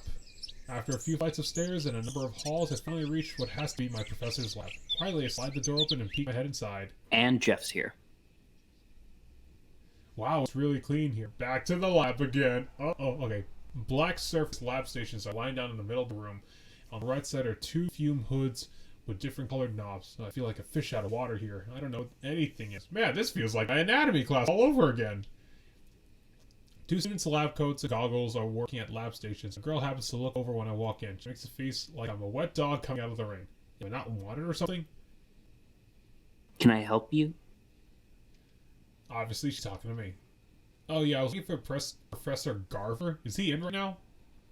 He stepped out for a bit. He needed to get something from the lab storage downstairs. The girl gives me a look from head to toe. Who are you exactly? Oh! She's in one of Garver's classes. To my surprise, I see Jeff stepping up to greet me. His goggles pushed up to his hair, gives me a small wave and a smile and his blocked eyes. He did say that he had a position in his lab now that I think about it. He might be a while, so if you don't mind, I can take care of you while you wait. He looks to his fellow lab worker and tilts his head. No problems with that, right? Just make sure she follows lab safety rules, Jeff. He's good at that against her work. I know I'm not some science person, but come on! What does she mean by lab safety rules? Jeff lowers his goggles over his eyes and taps his sides with his left hand. You're going to need one of these. A lab coat, and some gloves, too. He takes a look down at my feet. And your shoes are closed-toed. Nice. Just put on what I told you and you'll be okay. Meet me in the back of my station when you're done. I'm straddling this weird line. I'm trying to make him sound creepy, but it also is coming off as slightly sensual. Yeah, I noticed. I was like, oh. Just like, Come, get yourself dressed while you come over to my station. We can discuss some science there. Science? Is that what the kids are calling it now? Hey, you want to learn some biology? Okay, we're not gonna work. Okay, Jeff gestures back to the lab, bringing my attention to the rack of hanging lab coats, then heads back to whatever experience he was doing before I came and interrupted the piece. Oh! That looks nice on her. One of the lab clothes for flowering, so I picked a medium-sized one and shrug it on eagerly. I never had a chance to wear one of these before, and there's just something about putting on a lab coat that makes you feel smart. Uh-huh! Yep! After that, I snag a pair of lab goggles and gloves from the side and head over Oh, in Kioma! Good times that was. Anyways. I would say also good times, but also some really bad times that again, considering what episode is and stuff. He's in the middle of overlooking a pair of beakers, so I take the opportunity to pull the augers over my eyes. The elastic band snaps snugly around the back of my head. So how do I look? Jeff looks up from his station and gives plans over. The director poses in the lab coat and goggles and ribbon. Perfect. You look lab ready. Yay, okay, so what do you do? The lab station's in a bed. There's test tubes, whatchamacallits, various liquids already being heated on a hot plate. Take the opportunity to slip on latex gloves at the site. I wouldn't want that all over my hands. Oh, yeah, you don't even know what to do. I'm preparing to analyze some chemical compositions. One of the main things we do in this lab is study the chemical constituents of soil, plants, water, and other materials. It's not exactly pharmacology, but it does have chemicals. Jeff loses me as his voice takes on his excited intellectual tone. I vaguely remember him sounding like this last time we talked about this. Oh, so maybe he's not like the creepy type, maybe he's just the nerdy type. Maybe. No, man. So, like, just study what kind of chemicals are in things? Yes, well, it is up at the moment. That was a good one, Nicole. Putting it so stupidly like that. You're funny. He forces a few more laughs under his breath as he turns back to his experiment. I was actually serious, though. Wait, did he just insult me? Hey, what do you mean by that? Shh, this is the important part now. I watch as Jeff moves the efficiency of an assembly line. He pours, measures, and stirs, filter, and then goes back to repeat the same process with other chemicals. It's actually kind of amazing to watch. I never thought I'd say that once I'm working in a lab. Yep, that's our Jeff. I jolt as I hear from the girl from before come behind me. He watches Jeff work with great admiration before turning back to me. When it gets like this, it's hard to shake him out of it. You can say his name as much as you want, and it'd be like, you can say his name as much as you want, and it would be like you said nothing at all. Hey, so he's really in the zone. Auto zone. Hey, if we're gonna be doing that, we better get hashtag sponsored. You can say that. He's somewhat of a role model for the younger students in the lab, and even some of the older ones. Smart, precise, and worst of all, the guy is too cute. Or, I almost said too cute to hate. And the guy is too nice to hate.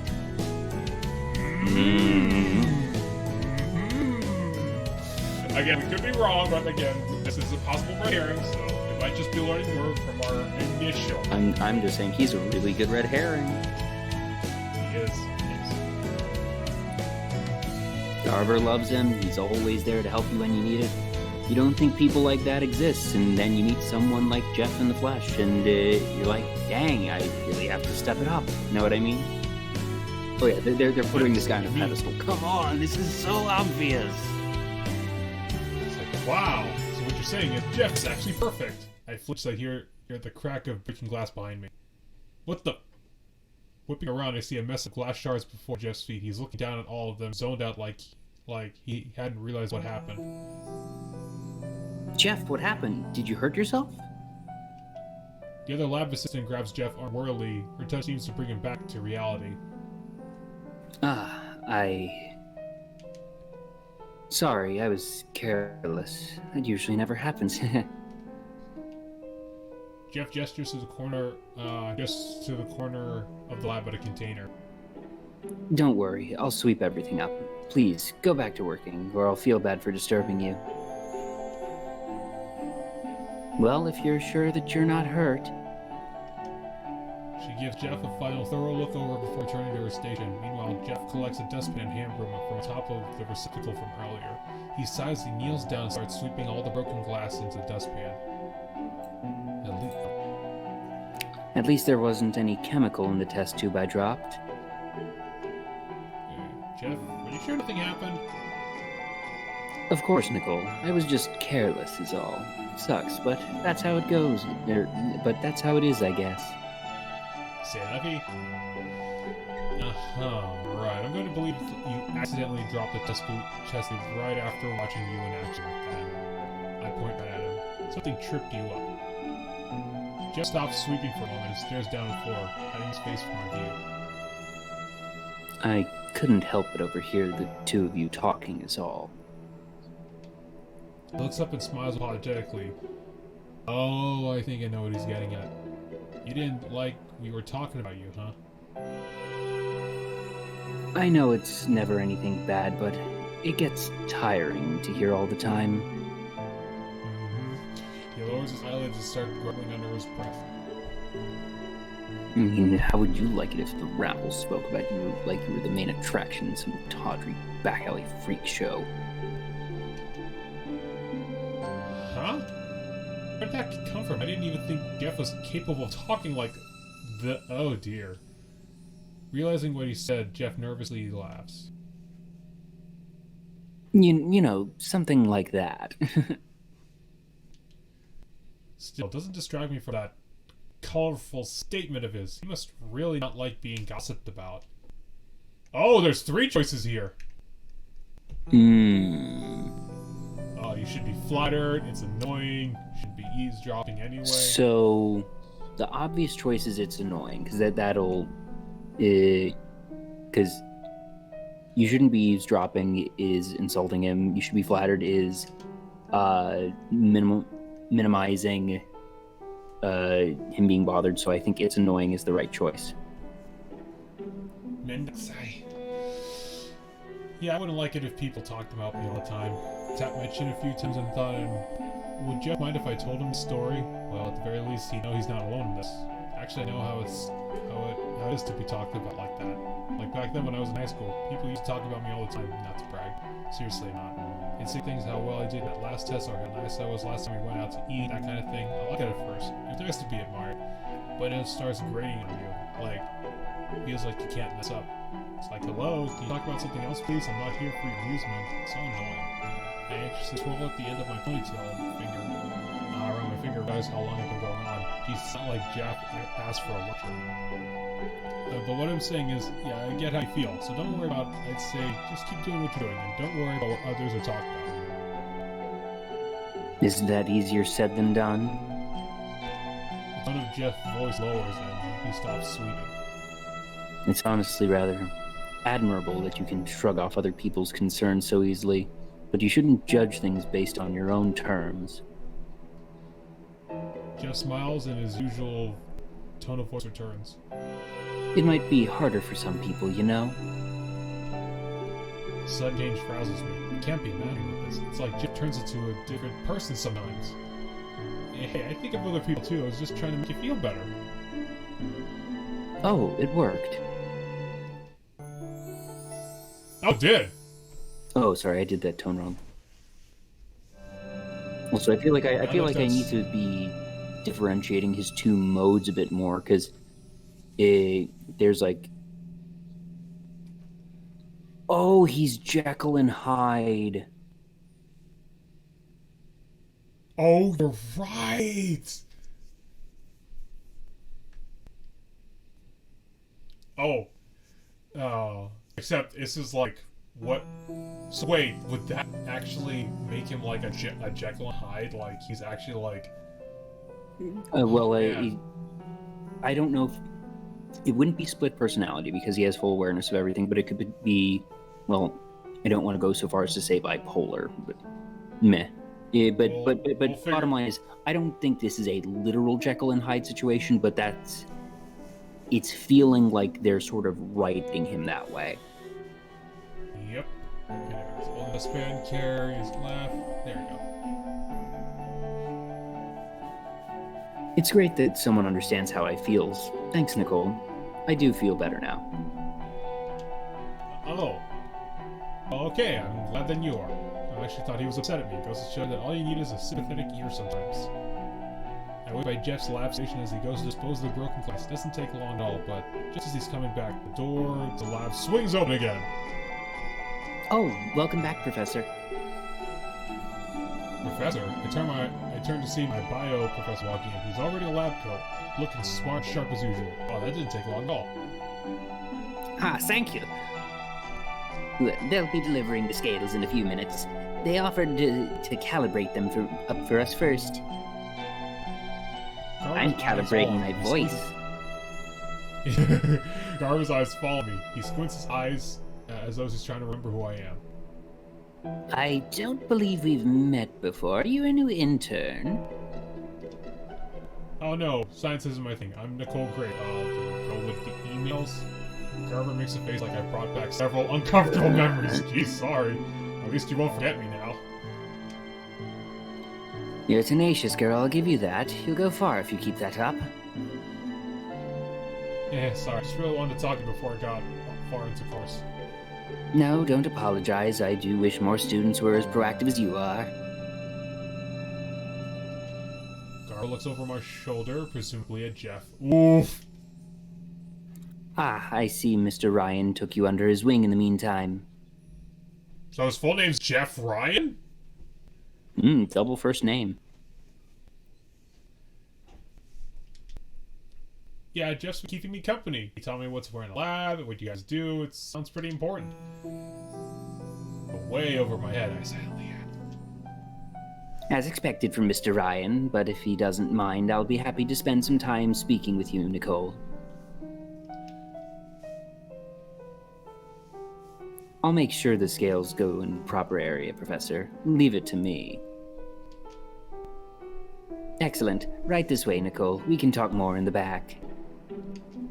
Great, I have a few questions. I'm about to head into the lab's back room, but I stop and turn back to Jeff first. Thanks for keeping me company, Jeff. It would have been weird just here standing by myself. Jeff smiles and offers a nod. My pleasure, Nicole. I smile back and leave with Professor Garver so Jeff can get back to work. I know that small accident with the test tube was partly my fault. Jeff made it sound like this happens to him all the time. I feel so bad. I wish I could help. There has to be something I can do. Well, I don't know, but maybe I'll figure out eventually. Even guys like Jeff need help every now and then. A clear pan doors open with a ding as I step into the black welcome mat of the convenience store. I'm on a snack run today. Chandra and I are running low on our stash, so I volunteered to go shopping. Chandra has some cheer thing to take care of, so she could come with me. It's no biggie. This way I can pick the snacks I like and pretend it was just coincidence. I'll just keep that a secret from Chandra, though. I'm on the way to hunt for gummy snacks, cookies, maybe something salty. Corn chips sound so good right now, but maybe I'm being too healthy. Salt and vinegar, on the other hand. My mouth waters as I think of the utter sinfulness of that flavor. Yes, I've decided. Salt and vinegar chips. No one's going to stop me. Out of the way, people. Those chips are mine. Though there aren't many customers at the convenience store, which is really weird since this is the closest one to campus. It's clean, too, and everything's super organized. Might as well be a mini grocery store. I wonder why it's so empty right now. It's not like there's some weird time of day. It's the afternoon. Oh, well, whatever. I guess that's just how business is. The guy at the register gives me an acknowledging, half-hearted glance and goes back to flipping through the pages of the magazine he's laid on the counter. Well, it's not like I was expecting great customer service here. I head back to the racks of food down the thin aisle where they seem to keep the chips. So many brands, so many different styles of salt and vinegar. I do like Mingles. Ah, yes. Mingles. Gotta avoid those that that copyright Copyright. infringement. Those brand names. I do like Mingles, and I like Lee's too. You know what they say? So delicious. God, I love doing these off-brand stuff. Yes, that wasn't. Yeah, that wasn't the best slogan. I can pick up a can of Mingles and a bag of Lay's and compare the sizes. They're both roughly around the same, and there's only a $0.50 difference between the two. Oh, this is hard. I weigh the packages in my hand, tipping them like they were opposing ends of a scale. Employee. Excuse me, miss. Any trouble here? Ha! Cute. I bite back a smirk as I hear someone speak to me with a southern accent. Small world reminds me of Ted from the other day. It's Ted. I look up to find that once I see who I'm addressing, no wonder this guy. Yeah, because I noticed the name font was green, so I was like, "Is this the same one?" It is Ted. Oh, hey Ted, I didn't recognize your voice there. Ted flatly regards my enthusiasm. You'd think it'd stand out even more to you since we spoke, but howdy, Nicole. You need some help? Hey, I'm getting snacks for me and my roommate. I hold up the chips from either side of my head. What do you think, Mingles or Lee's? What's your favorite? Ted squints at his eyes and takes a good look at both choices. If I had to pick, I'd go with Lee's. Just personal preference. Good enough for me. I'm about to set the can of Mingles on the back row, but Ted clinks his tongue angrily at me. What are you doing? Put it back where you found it. Huh? Oh, sorry. I take the Mingles can and take a few steps back to where I got it. I didn't think it'd be such a big deal. The customers never do. Let's see how you'd fancy having to fix the merch every day, then come back and tell me it ain't such a big deal. Ooh, yeah, the struggles of what was it? Retail. Yeah, retail. I was like, wait, I forgot that word. Oh, Mingles is even funnier name because this is a dating sim of sorts. Yes, it is. And speaking of which, we're almost at time, so we should just finish this scene. Yeah. Oh, you work here, Ted. Why else would I be offering to help you? It's my job. I don't know if it'd be nice. I'm not that nice. Because he's a tsundere. The sad thing is I don't think Ted's being sarcastic right now. So if you work here, does that mean... does that explain what the heck you're wearing? I didn't want to say anything at first when I saw Ted, but that gray jumpsuit looks really weird. What's wrong with what I'm wearing? You look like you just got off your shirt from the mechanic shop. Hey, these uniforms are supposed to be utilitarian. If I had all them frills and garlands, it'd get in the way of work. That just defeats the purpose. Keep quiet for a few moments. You picked these out, didn't you? Nah. Oh yeah. Ted stubbornly crosses his arms and turns his nose at me. Wow, you totally did pick these out. So what? They're not that bad. I sigh and shrug my shoulders. If you don't mind being a walking fashion disaster, sure. They are not that bad. But they're not that good either. Well, I respectfully disagree. Ted forces a smile on his face that strains his entire expression. Now, can I help you with anything else, miss, or will I be forced to escort you off the premises? Yeah, he's definitely not being sarcastic right now. I chuckle awkwardly to ease the tension between the two of us. Maybe this is why the store is so empty around this time of day. Can you show me where you keep your cookies and gummies too? All I need is to sag those and I'm all set. They're here in the next aisle over. I need to decide how southern I want to be with him, because, like, it's such a weird character choice that they said that he's deliberately trying to not sound southern. So I was, like, trying to not be southern, but then, you know, slip up every now and again. But at the same time, like, from a voice acting perspective, that sounds really weird. So part of me wants to just give him, like, a proper southern drawl. Well, we'll Because figure that out I later can do on. a very good Southern drawl. Like if it's a dedicated Southern drawl, Ted I'll show you in gestures. these next couple lines. You keep going. Okay, Ted gestures for me to follow him and leads the way. We stop in front of the rows of packaged cookies and lights light up, which I contemplate which ones to pick. The same happens when Ted takes over me to the gummy snacks. What can I say? Variety is the spice of life. Eventually, I end up with a nice collection going. It takes the crook of my entire arm to carry them all. Yeah, this is definitely more than enough. I notice that Ted looks really weirded out by how many snacks I'm getting. Do you really need that much junk food? Hey, this is supposed to be like a few weeks worth of food. It's not like we're gonna pig out of them.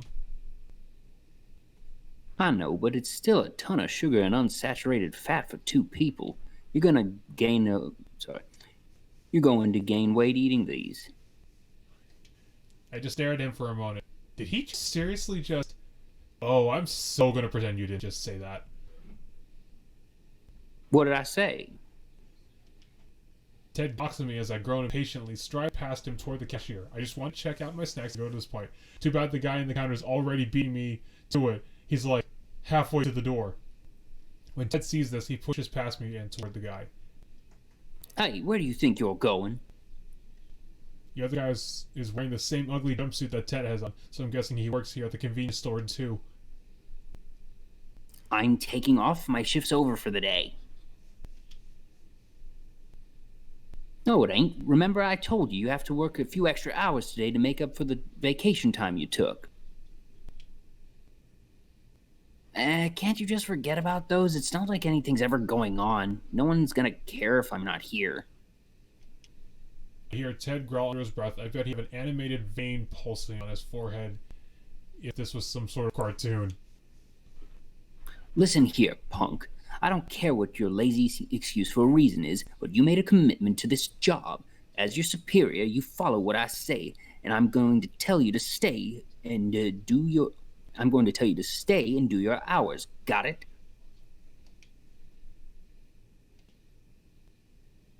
Oh, I got it. All right.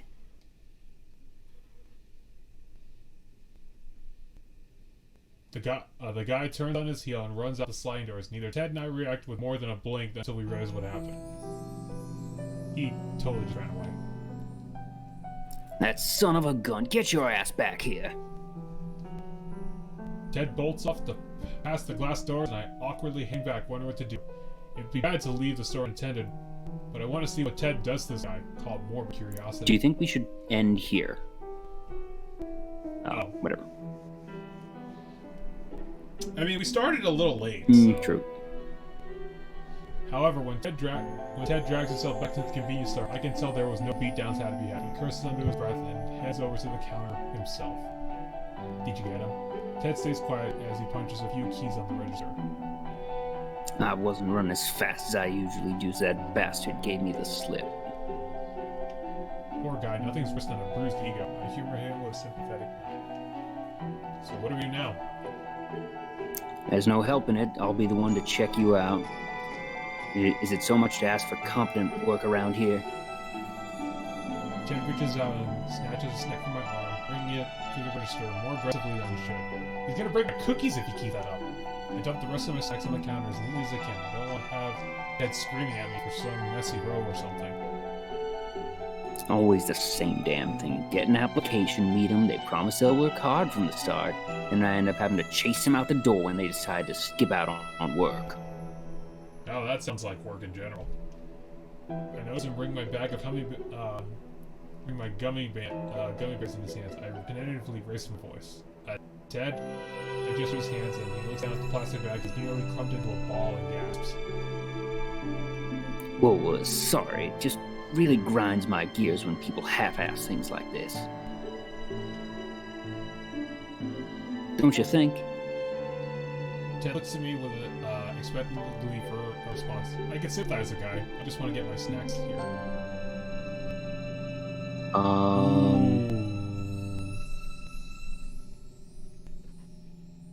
He should have worked it out first. When I think it over, the guy was pretty Riddick. Ted could have done better, but he was justified in yelling like he did. Shouldn't have ran out like that. It didn't sound like you were being reasonable. And there we go. Thank you. Someone's got some dang sense. Ted smiles in relief when he hears me agree with him, but unfortunately I'm gonna have to rain on his parade. I hold up a finger. But you could have worded what you said so much better. You didn't even try to listen to the guy. Ted groans and braces himself in the counter, rating it in an explanation. He's done this before. He'll promise to make up his hours later, then he'll never get around to doing it. It's useless to try reasoning with slackers like that. See, that's what I'm talking about. You can't go around calling people slackers. Who do you think you are? That teacher from Back to the Future? You lean against the counter into Ted. You kind of lack tact, my friend. Scratch that. You really lack tact. Ted frowns at me and he starts scanning my bag of leaves. Okay, he needs to be especially careful with those. I think I have tact.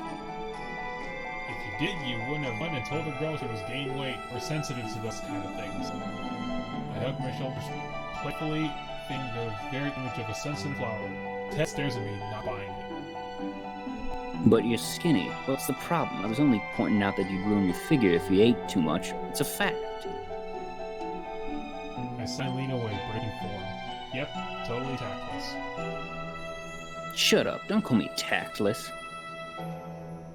And you're so yelly. I'm right here. You can talk normally. I'm not. Ted stops himself as he hears how yelly he's been getting. Finally starts biting my snacks and whittling. Maybe I can get a wee bit yelly. Just a bit. Ted lets out a self-derisive laugh and I smile as he finally seems to relax again. Yelling's a necessity, okay? Wouldn't waste my breath if I didn't have to, but no one listens to the guy in charge unless he gets loud. Oh, you're the boss of this place? Technically, the place is owned by my pa. You call it nepotism, but someone's got to take control of this place when he's busy. Someone call the manager. I am the manager. But wait a minute. He said he's from Alabama, born and raised, and this is a convenience store in Florida. But what if he owns the convenience stores in Florida? So is this guy like... No, but the thing is, if his father owned like a chain of convenience stores that spanned from Alabama to Florida, there's no way that he would be working as like a regular manager or clerk in just a random convenience store. That doesn't fit. Or maybe the father's like, you need to work yourself up, so I'm putting you, at grunt level stuff to humble you, maybe. I don't know. We'll find out. Alright. But it has to be hard working. It has to be hard working and going to school like this. Talk about pressure. Yeah, it can get like that sometimes. It just means I need to buckle down and work harder. Nothing's impossible. Ted hands me a plastic bag filled with snacks I picked out. Jeez, making everything sound so easy. Here you go. Now for your total. The price makes my wallet squirm in my back pocket. I guess it could have been way worse if I shopped anywhere else. I paid Ted the amount with the debit card and then take the bag. QA missed. There's an extra space in between one of the words there. You want your receipt? Oh, wait. Between pay and Ted.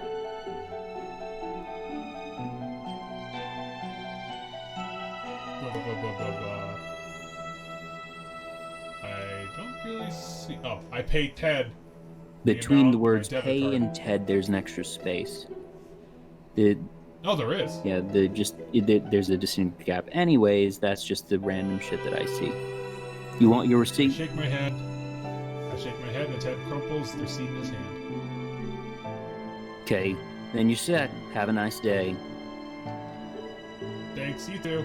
I hang the bag near my knees and I grin jokingly at Ted. Maybe next time I can get discounts since I'm posing with the boss. I don't even allow myself discounts. Ted says this with such a straight face, I wonder why he thought he'd even play around with my joke at all. Well, alright, so that's the stop.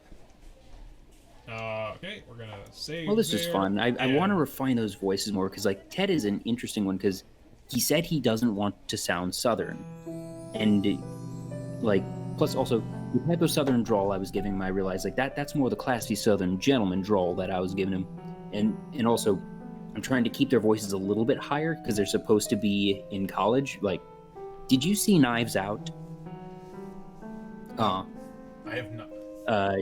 Daniel Craig has such a good Southern drawl that he goes by the name of Benoit Blanc and is a detective somewhat similar to Poirot from the Agatha Christie novels, and he speaks very much like this, very classy, very, very Southern and well-spoken gentleman. I don't think that's Ted, though. From the base how we've been interacting with him, I don't think it's gonna be Ted. Yeah, no, but I was able to give Ted somewhat of a higher pitch of that drawl, so not quite the Southern gentleman, but you know, the Southern boy in a way, but that still might be a bit too much. And I'm also glad we also chose the visual novel version. Yeah, no, not a chance, and even so, we're going pretty slow as is. Yeah, and we haven't even chosen who we're going to be giving a route with. Yeah. Like, I don't even know if we actually got... So, do we have only 4 people to... Well, we've seen so far, at least, and we can only romance one, but we still want to get high friendship with as many as possible. Yep. But I want to see what we're going to do next time when we actually get further in. As I said, we actually have to choose who we're going to be with. And we actually we'll have that shot later. But anyways, we should get going, so thank you very much to everyone who tuned in. He's RJ, I'm Joel, we're here on Thursdays, and I guess we're sort of on a visual novel kick now, so how about that? Yep. Also, we'd like to thank Rodlock Games for providing us this game. We'd also like to thank you for Matt from Leak Music for suggesting this game as well. And we would like to again, please hit up the link that's on the top of the screen that says blacklivesmatter.carrd.co for all resources, support, and education. And again, we will continue with this mystery that is known as Nicole, and I never thought I'd be so interested in this, except Kurt, because honestly, Next I feel like on Nicole, will Nicole figure out who the abductor is? Is the red herring actually a red herring? And will Joel figure out what Southern accent to use? Next time on Nicole.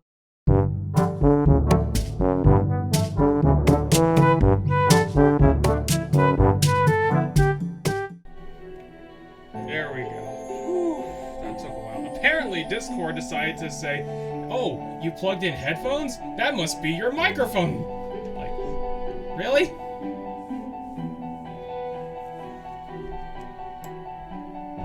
Dude? Oh.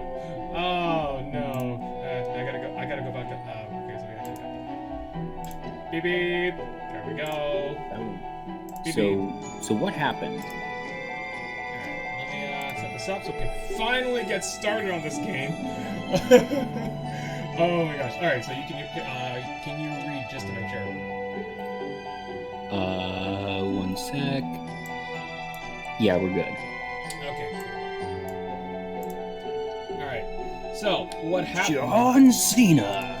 So anyways, what happened was that, for some reason, Discord decided to say, "Oh, you plugged in headphones?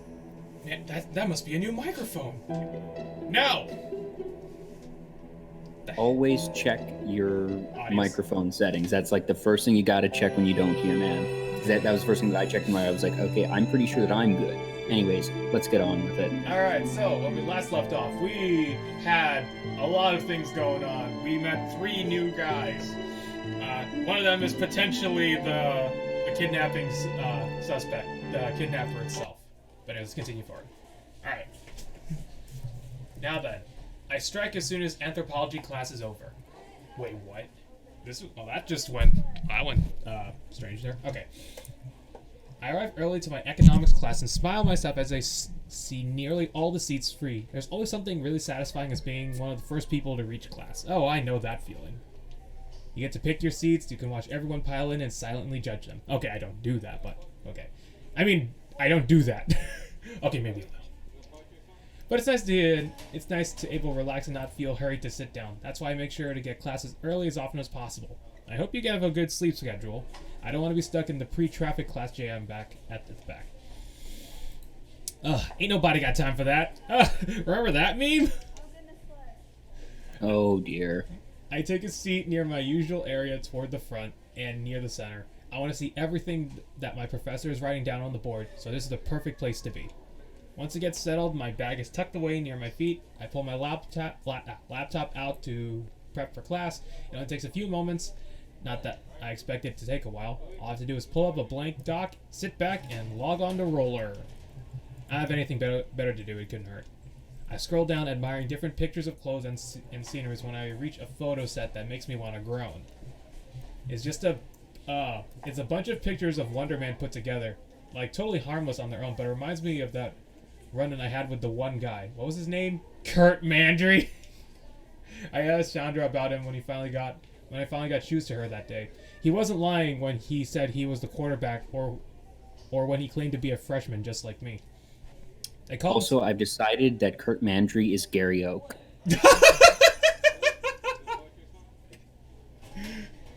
Beautiful.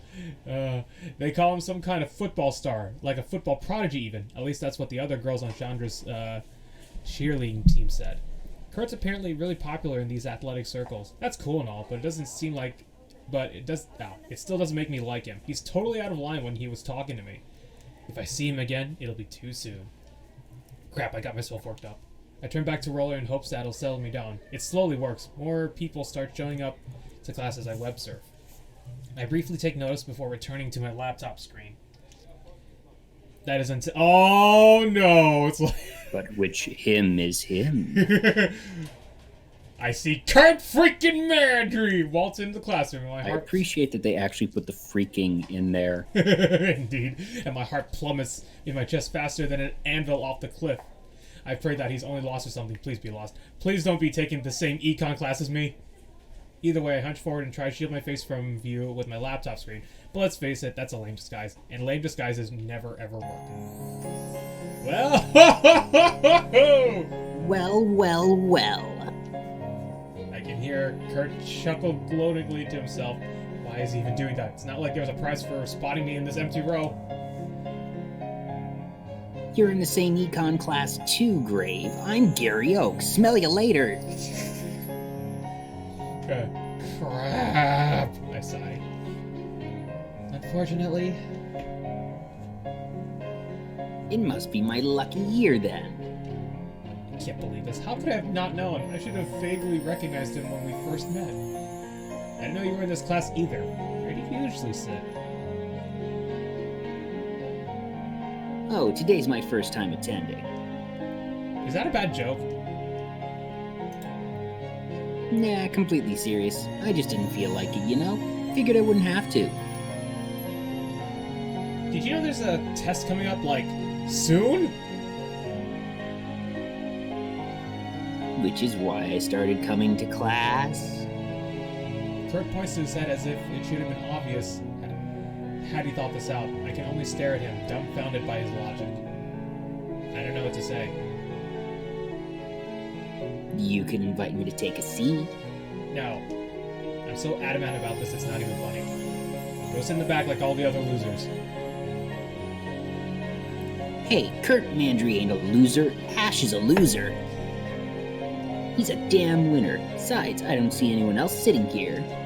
With a smug grin, he takes the seat next to me. I don't bother arguing the point. It's not worth causing the seat to make him move.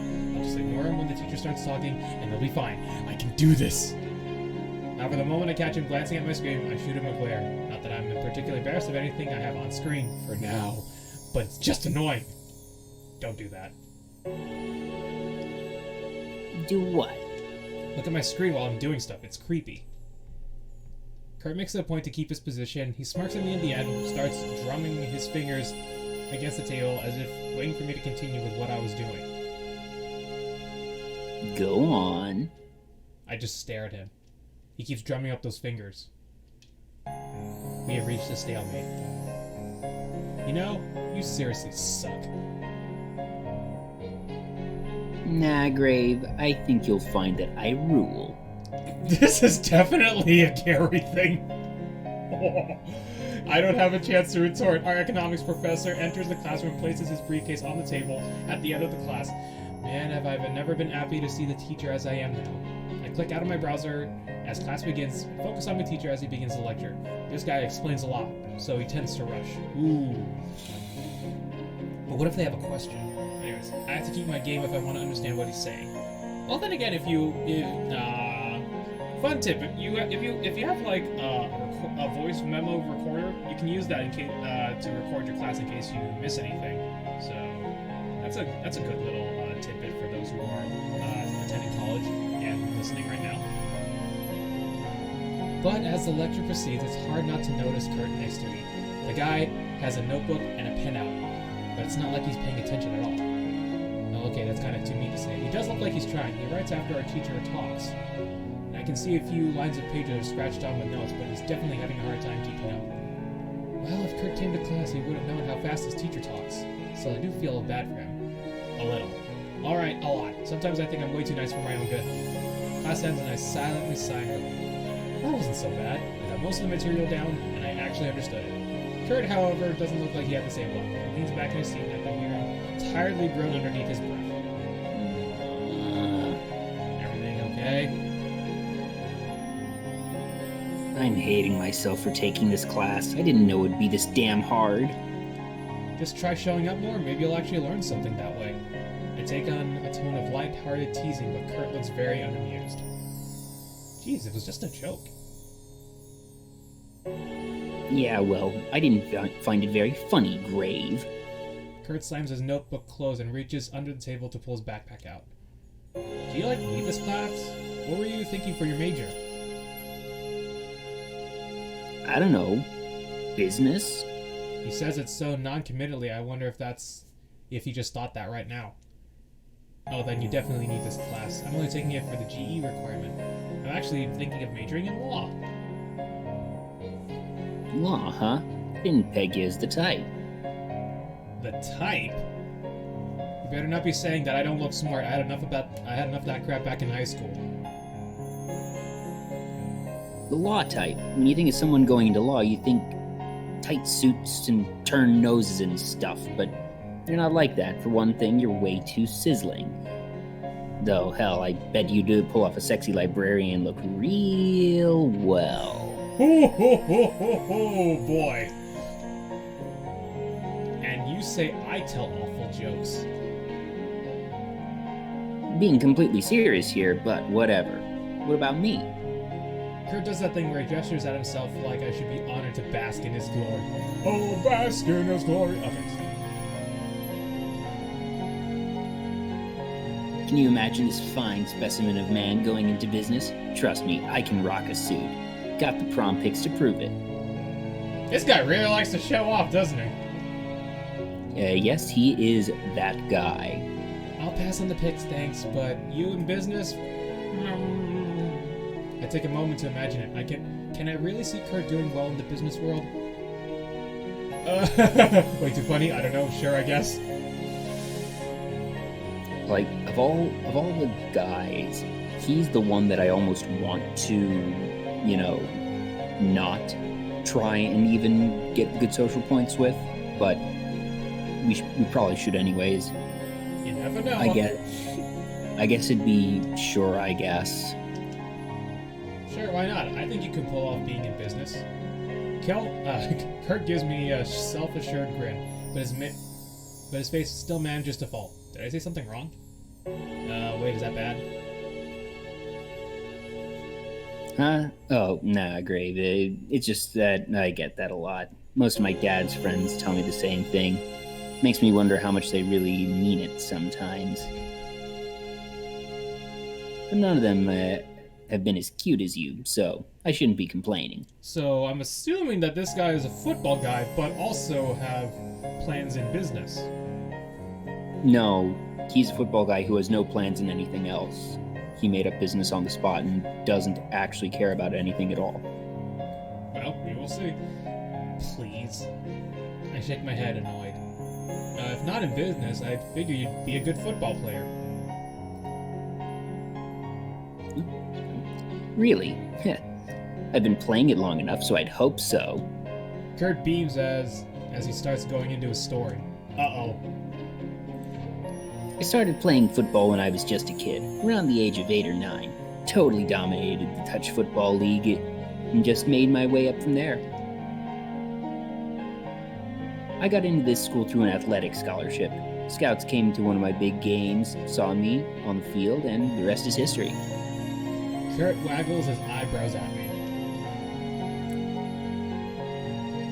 You impressed yet, Grave? I ignore his question. There's something I don't understand. Wait, so do you like playing football? Like it. I love it. The feeling you get when you're running down that field. Your eyes zero in on the ball, get your hands in position. Kurt mimes the action like someone threw a pass on the other side of the classroom. It's freaking awesome. Gets you way pumped up and I can't get enough of it. And why go into business? Kurt's the one who's surprised now. He looks at me as if he didn't understand what I just said. I just repeat myself. Why business? If you love football so much, and you're obviously really into it, why not stick to it? There's a beat. Kurt glances away to scratch the backside of his head. Going pro is tough. At least that's what I've heard. You gotta keep your body in shape, and one single bad injury can end your whole career. Oh, look at it. Kurt's actually being pragmatic. That's honestly one of the worst things that a student athlete can do is not think about their potential life outside of sports. And it's why a lot of athletes frequently fail when they finish playing. Besides, my dad's big on business. Once I graduate, he can just hook me up with a job in one of his companies somewhere. Ah, see, I told you he loves football, but he has that business side on him. No, this is him just like grasping at straws and like saying, if I can't play football, I'll just lean into nepotism. So it's like a... He has no actual passion for business. This is him seeing business as his easy way out. It just like that's his ticket to not actually having to do anything in life. Oh, I see. You got this job through connections. Ding, ding, ding, ding. Oh man, the Stanley Parable. I always love that. That was fun. Okay. Is that really his reasoning? I don't know if his dad is really some big shot businessman, but if he is, wow, spoiled much, Kurt? Kurt suddenly looks around as if remembering where we are. The whole class is empty. We've been seriously just been sitting here talking the whole time. Whoa, this place is deserted. I guess I got too caught up in our conversation to notice. It's surprisingly the truth, and Kurt is oddly pleased by it. It's the Mandry charm. Girls get a taste of it and they're hooked. This is so cheesy. I just can't. I just feel like I want to go with this guy just to see how cheesy he'll go. Oh no, I hate him. I legitimately hate this guy. Like, this guy is, just like the most uncreative, just jackass bully character that just. I can imagine this guy being in any class I've been in, from elementary school through college, and he's always a jackass. Alright, Kurt leans in, eyeing me like a predator locked on a tasty morsel of meat. That felt uncomfortable to read. This is more uncomfortable to see! Of course, you're free to taste whenever. Don't you dare finish that sentence or I'll hit you right in your Mandry charms! I pose my shoulder back to show I mean business. Kurt laughs, raises his hand, palms outward. Chill out, Grave. You'll ruin your face if you get all angry like that. He rises from his seat, slings his backpack over one shoulder before waving me off with a raise of his hand. I'm in a jet now. Gotta get ready for team practice. Smell you later, losers.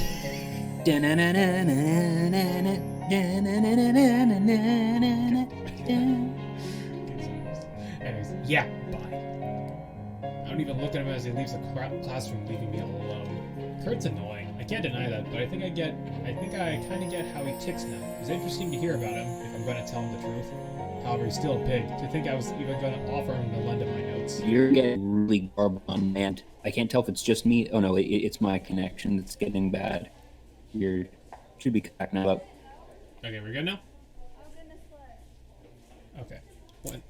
Seem to be getting better, yeah. Okay. When the professor announces that class is over for the day, it's like music to my ears. Anthropology is fun, and I find the material to be interesting, but nothing beats having time all to yourself. I stick my stuff in my shoulder bag and get up from my seat and head for the door. Before I get moving, I suddenly notice the person sitting at the desk next to mine. It's a guy. Oh, snap! It's the fourth guy. I actually found there was actually four guys in here, so I was wondering. Wait a minute. Is that Joker? Dun, dun, dun, dun, dun. Okay. Oh, wow. Don't. Okay. Oh, man. You're making me notice now. Stop it. Anyways, it's a guy. It's long enough to cover his ears and brush the back of against his neck. I can't help notice, but his ends curl up like unfurled paper. He sighs and glances up from his notepad, pushing the bridge of his glasses as they slide down his nose. He looks tired. Oh man, he does the glasses move. Yep. Did the glasses glare though? All according to Keikaku. Okay. Oh wait, that's wait. He doesn't wear glasses, but anyways, it is. He looks tired. I don't really blame him for after that lesson. Now that I think about it, it'd be nice to have a friend from class. I think this guy usually picks this seat. He doesn't seem like a bad person. Looks kind of harmless if I'm going to be honest. Oh, so saying that he's harmless, so he's obviously the killer. Kidnapper. It's always the quiet ones, right? They always say that. It's always the quiet ones that get you. Anyways, so I was also on the preview of the game, they were actually saying there are 4 choices. So I was like, where's the 4th choice? So there's our 4th choice. Well, no use standing here not talking to him. With a smile, I approach him. Hey, wasn't that lecture brutal? His reaction takes me aback. His eyes look big and round and his lower jaw drops, like I'm speaking to a deer caught in headlights. Before I can even question his behavior, he drops his gaze until he's staring at his desk, hiding his face from my view.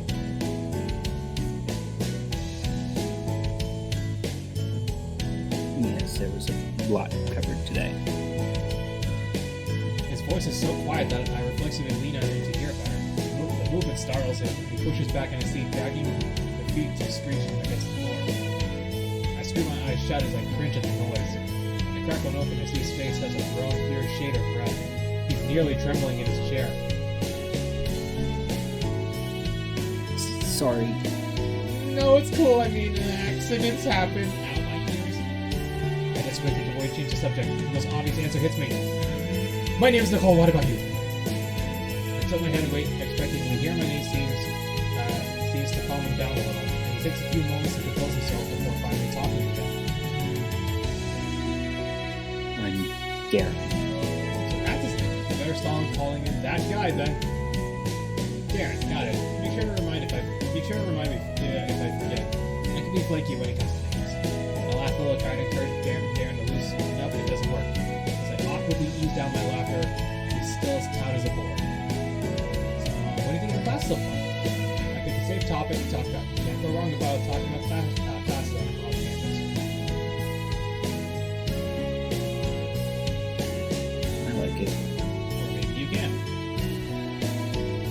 That's all I get as a response. It'll take a few seconds and realize that Darren isn't going to follow up with anything. He's killing me here. You're killing me, Smalls! Cool, I do too! I read online that the professor can drone for hours, though it kind of sucks, but at least we have only to suffer through one.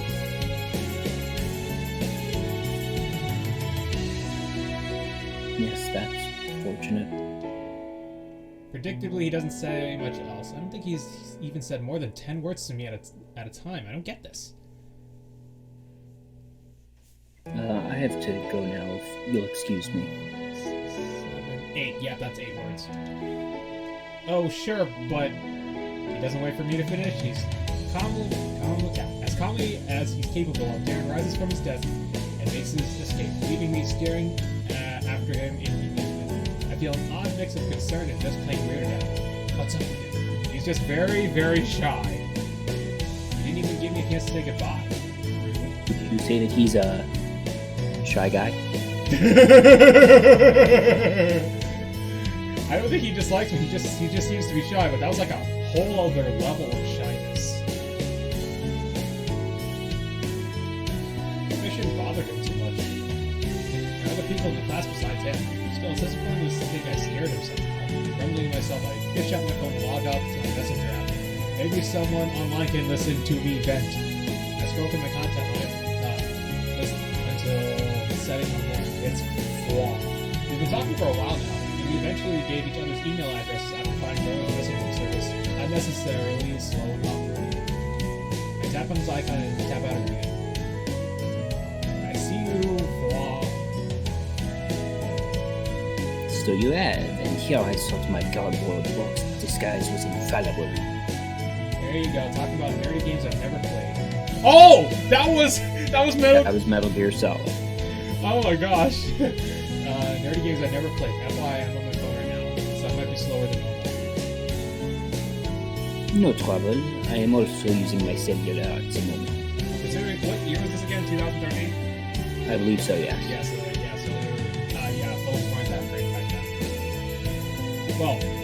Well, no, that it's always going to be slower to type on mobile than on a desktop. yeah, that's what I meant. Sorry. I meant to say, there were a lot of changes back then. There was a lot of changes from, 2013 to now. Oh boy. Anyways, in terms of, how messaging was done. But anyways. I rolled my eyes. I learned quickly that VA really loves using old-fashioned terms. Seriously. Who calls a cell phone a cellular nowadays? Yeah, because in Europe, it's not unusual for it to be called a mobile, but not a cellular. That's true. Now I feel like I want to call it a cellular now. I'm gonna go pick up my cellular phone and check on the chat. Mario's been laughing at your shotgun. Anyways,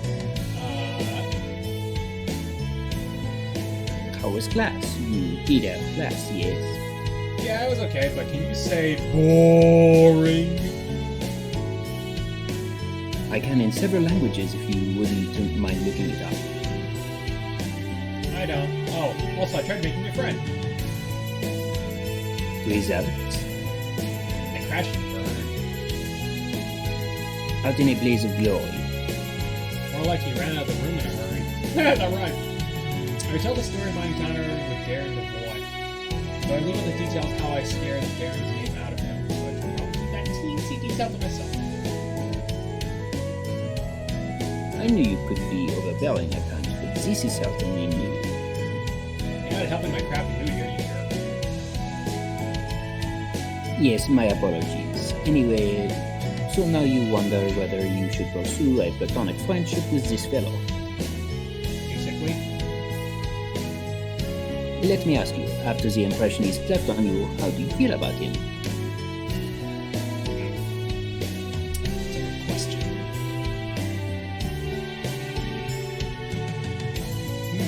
I want to know better. I'm iffy about it. You know what? I actually do. Since he has a render, so he's obviously one of the routes. So let's go with that.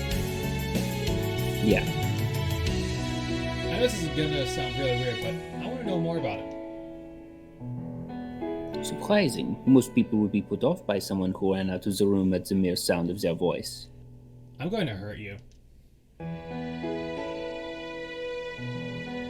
Your words cut sharp enough. Good, but seriously, I can't explain. I can just tell. You know, it's a gut feeling. And what exactly is this gut of yours experiencing? That there's something more to him. That'd be pretty cool, I get to know if I tried. Something just clicked in my head. So, what if Darren was Vwa? Oh, I'm assuming he's Voix. You did too? Oh, I assumed that immediately. As soon as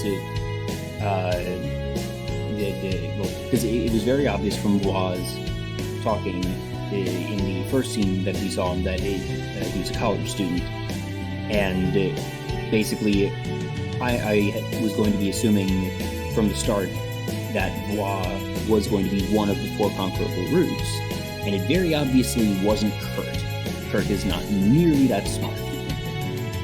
It probably wouldn't be Ted, because he's too angry. There was a possibility that it would be what's-his-face, the science guy who might have bipolar and is our current prime suspect for being the kidnapper.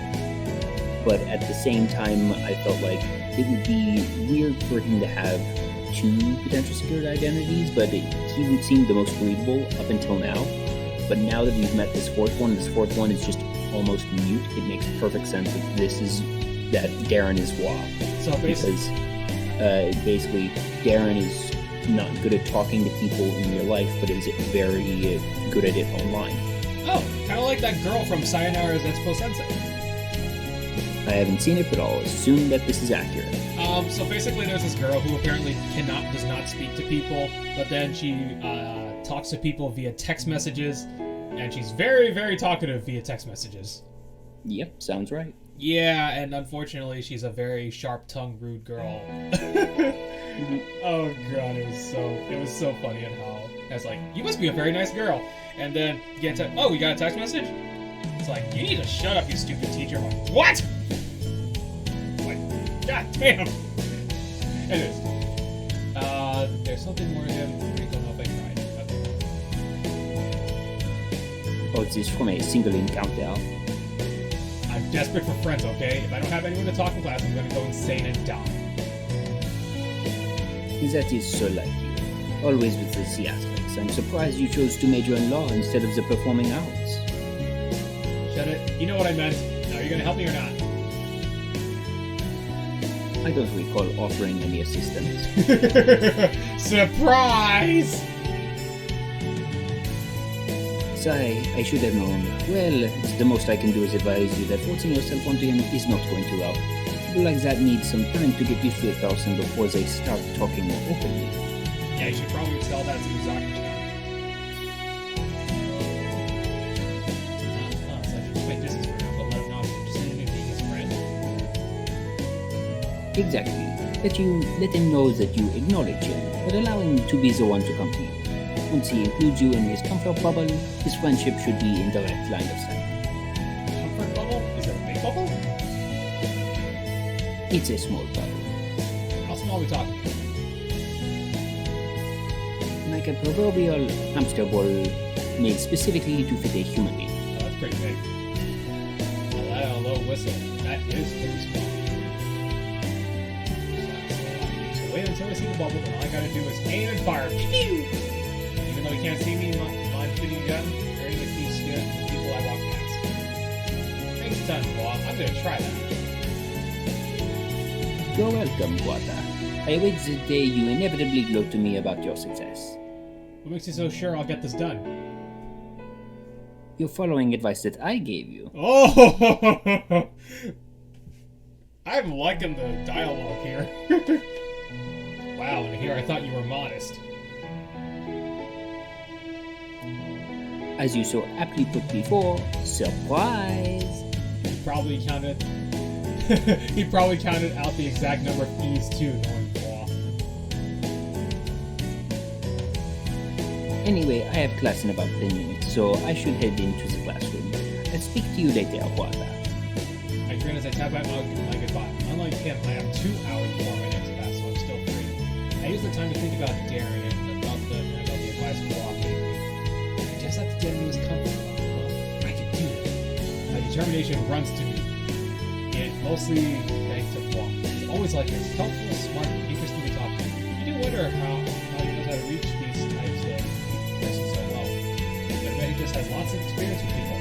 Or it could be him! It could be You feel Darren! yourself filled with determination. Dun, dun, dun! I mean, after all, he is Mr. Popular. I tried. Ooh, a movie theater! Hang on a second.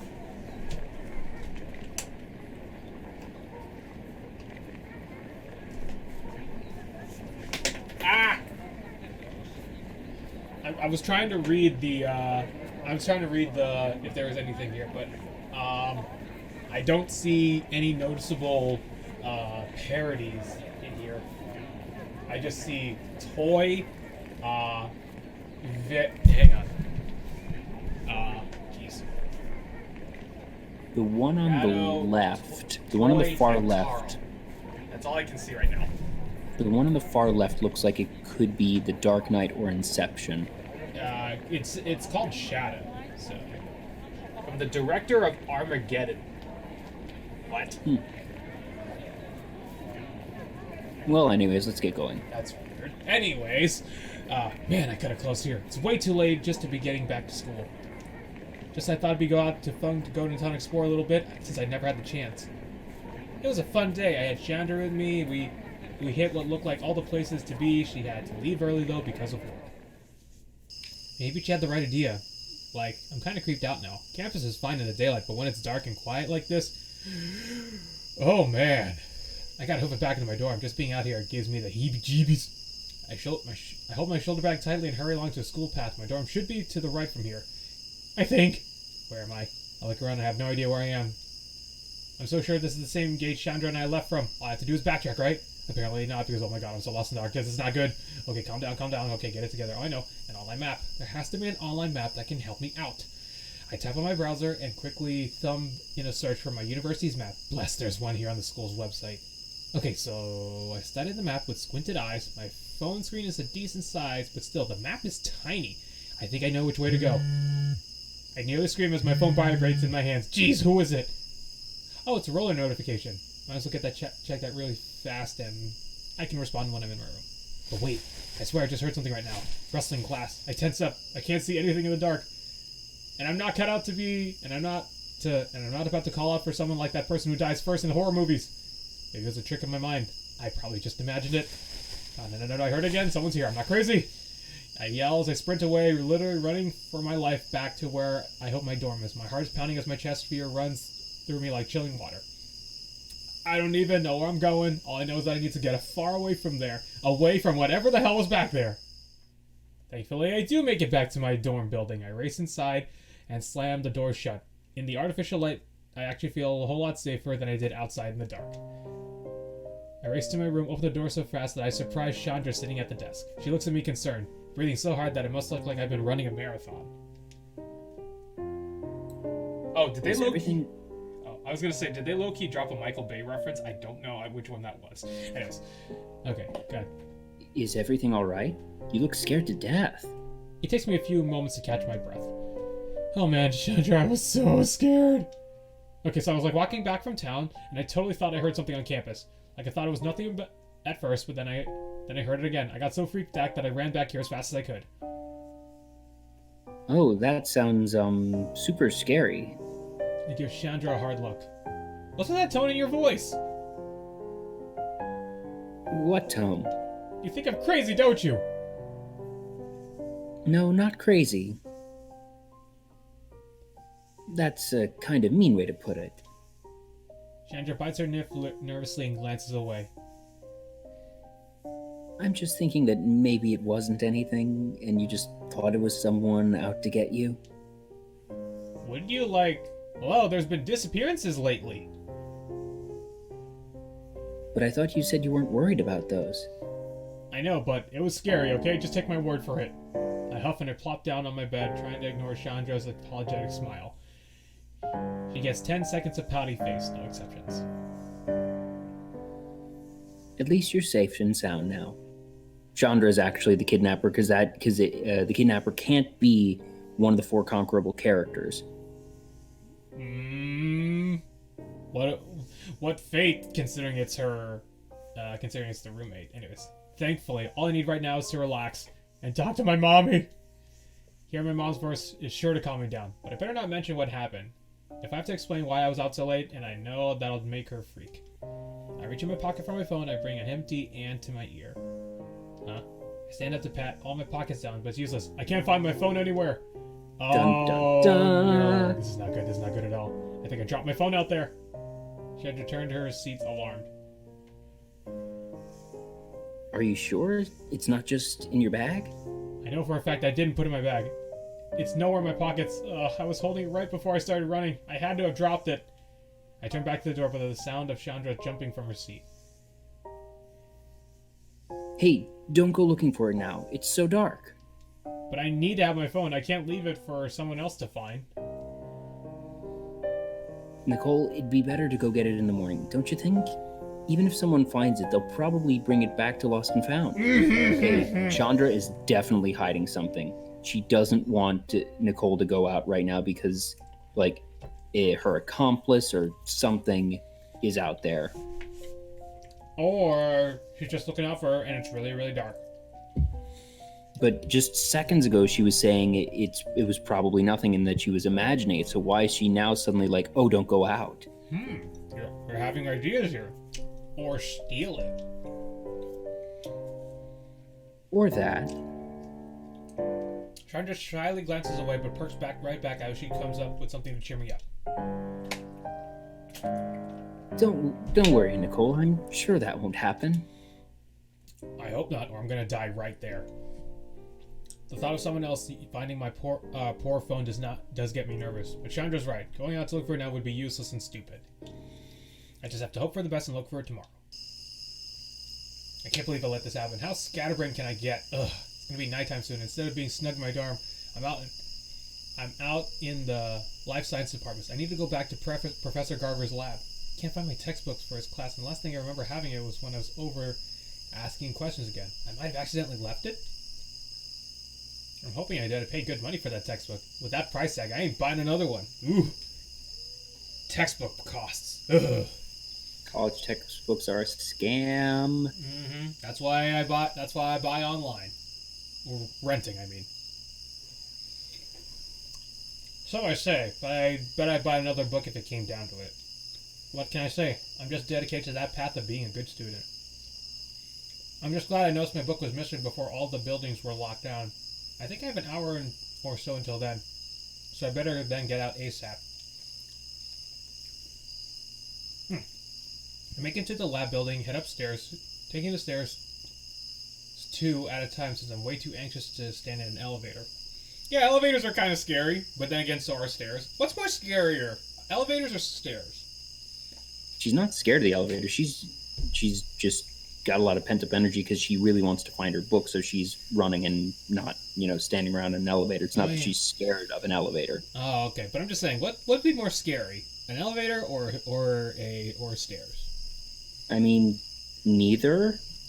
But if I had to choose, I suppose an elevator, just because conceptually, you can fall downstairs, but you can only fall so far. Whereas if an elevator were to fail, it could be worse. But I'm not scared of elevators at all because they have layers upon layers of fail safes and security features. And plus, even if an elevator were to fall, that unless it were something ridiculously high, you wouldn't necessarily get that hurt. Yeah, tell that to that one nurse from that anime called Another. I mean, that I'm not going to base my fears off of an anime there. No, I'm just saying. It's an extreme example, but I'm just like, hey, if that can happen, it might be possible. But anyways, I make it back into the building and then head upstairs, taking his... Oh, yeah, I already said that already. I don't see too many people around, which isn't surprising. It's getting late, and I'm sure people have better things to do than linger around the lab. I'm not complaining. The less people around, the less witnesses, and I die of embarrassment if anyone saw me running around the building like this.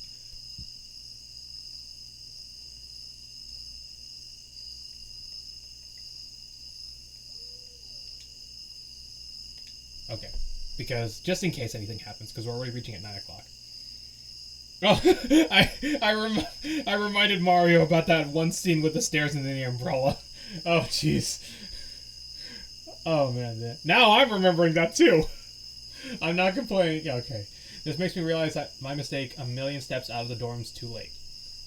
Oh, what if his lab is locked? Crap, I didn't think of that. If there's no one around, the door's locked, then I just wasted all my time. Oh, what am I going to do? How will I be able to get in? I'll bother thinking about that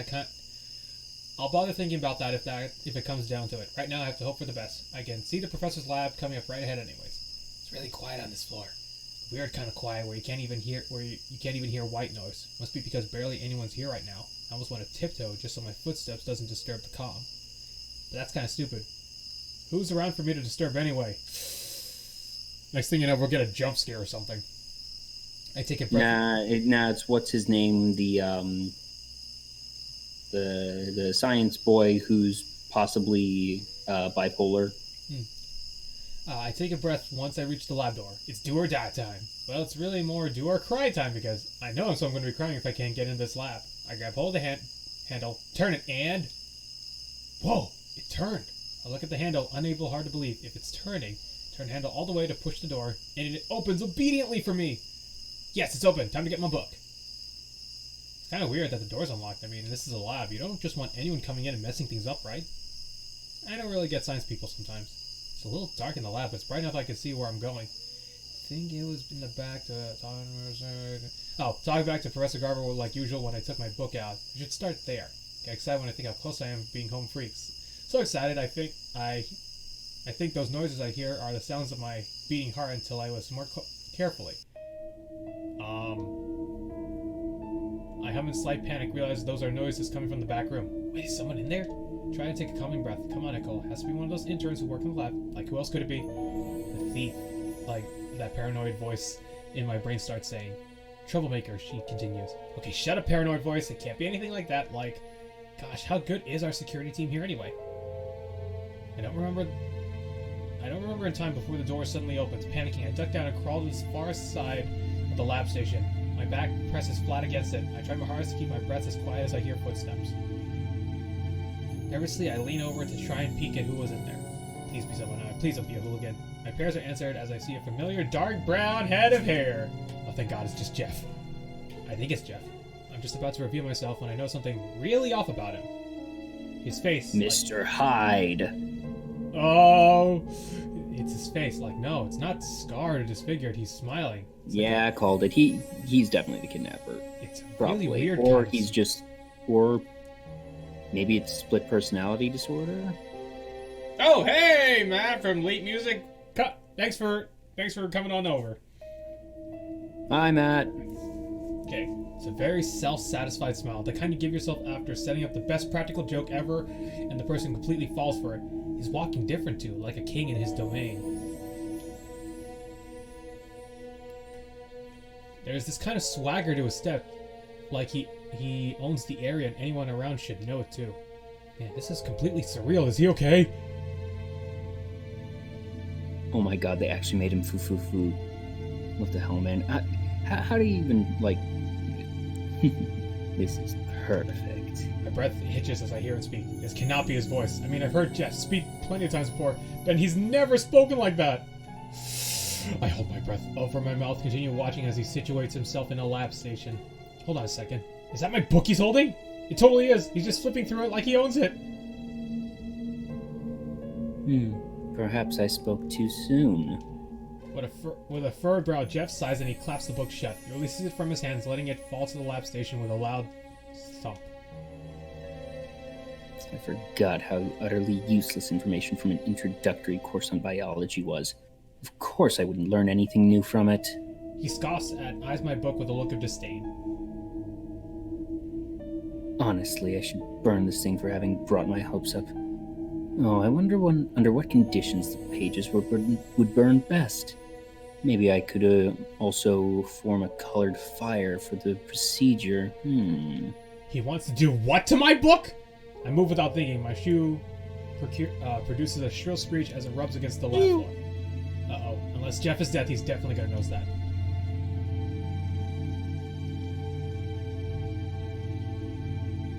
Is someone there? Jeff sounds like the one I'm used to now, but it's strained. Like he's forcing it. I think he might just be doing. Cat's out of the bag now. Stand on my feet apprehensively, keeping my eyes on Jeff the entire time. Hey there, Jeff. I awkwardly gestured my book. It seems like you found my book. Oh, I'll just be on my way now. I stiffly walk over to him and hastily swipe my book away. However, he plants his hand on top of mine before I can pull back. Smiling, his eyes lock onto mine, but I immediately know how this is not the same smile that I'm used to Jeff giving me. Oh God, red flags everywhere. So how long have you been in here, Nicole? Red flag! Well, funny story. I pull my book towards me super fast, knocking Jeff's hand away, hugging it to my chest with an arm. Take a few steps back before I point him accusingly at him. I know how to disarm a guy, so you better stay back. In theory, my dad taught me a few simple things, but it's not like I ever had to practice. Jeff looks at me with an unfettered amusement. I take that as you were there the entire time. I didn't mean to be. I only came looking for my book, and then I heard you in the background and panicked, and I hid, so I wasn't trying to be sneaky. Yes, I suppose that is only natural, considering the present climate hovering above our quaint college campus. But this means you've seen things that you were not meant to, Nicole. Heard the forbidden. Oh, there's the red flags! The flags are waving so hard right now! We're basically speaking in semaphore. I take a few steps back as Jeff advances on me. He reminds me of a cat toying with his prey. That would make me the prey, wouldn't it? I must applaud you. Few are blessed enough to say they've witnessed the true genius of Jeff Ryan. You are a lucky girl, Nicole. Yes, very lucky. Wait, the true Jeff Ryan? Jeff, this isn't like you at all. I'm beginning to think someone's been huffing a few too many chemical fumes. I mean, it can't be. You're like super nice and everyone looks up to you in the lab. If that isn't who you are, then all you're saying, that's all... A farce? Completely, utterly, truly, without rebuke. Jeff raises his hand and shrugs indifferently. You would be surprised at what years of study and practice can do for your social life. That's all human interaction is. A formula. Oh, jeez. I feel like I need a shower after hearing Jeff's dialogue. Encounter... Oh, that's your turn. Encounter a person, simply add 1 part smile and 2 parts warmth, and the chance of successful exchange is at least 80%. Just look at you. It worked the first time we ever met, did it not? My mind seriously can't handle this right now. So all this time, even back then, that kind, warm, good-natured Jeff was this loony, egocentric, mad scientist wannabe all along? Well, why would you go through all this trouble to prepare something you're not? That doesn't make any sense. I don't recall ever owing you any explanation. I do what I do because I'd be bored otherwise.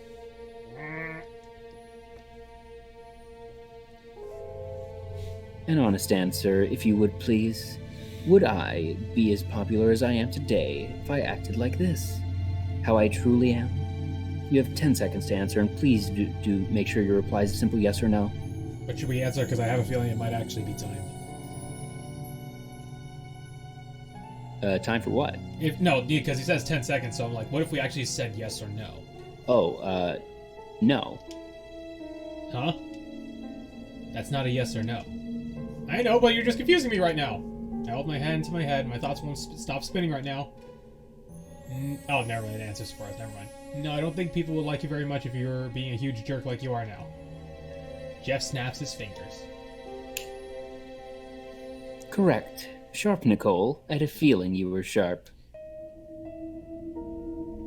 Anywho, now that you know, I'm afraid I'll have to kill you.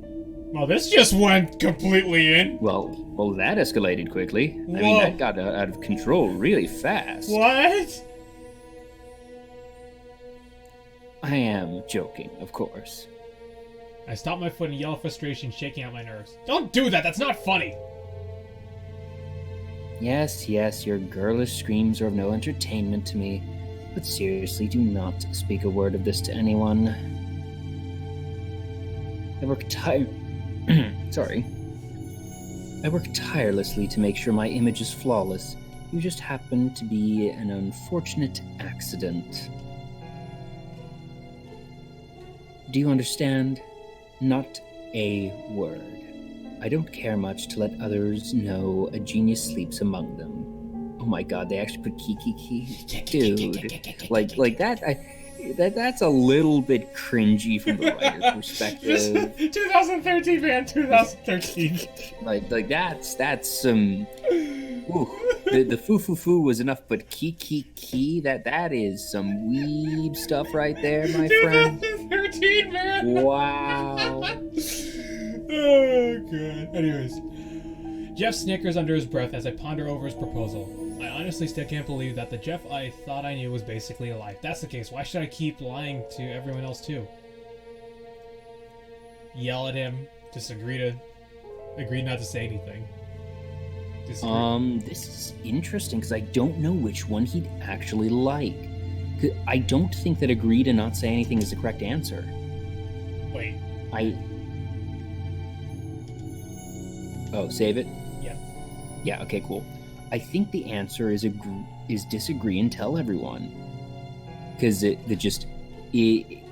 I think if we're trying to help him, that maybe that agreeing to not say anything is just perpetuating the thing that doesn't make him like us anymore. Then he's still just writing us off as like another plebeian. All right, so Yelling at him just gets him angry. Disagree and tell everyone could force change, which might result in positivity. So let's find out. No, I don't think I keep this a secret in good conscience. I stare definitely at Jeff, not about Defiantly. Not defiantly. If you're lying to everyone else, they have the right to know. You can't keep it up forever. Instead of being offended or taken off guard, like I expected, Jeff simply starts laughing. As predictable as anyone else, Nicole. How truly disappointing. To think I was able to see this coming as clearly as the definition of an HD monitor. Ugh, I need to stop before he busts out any more lame metaphors. I don't care, I'm not gonna promise you anything. Then I'm afraid your built-up rapport with the dear professor will be all for naught.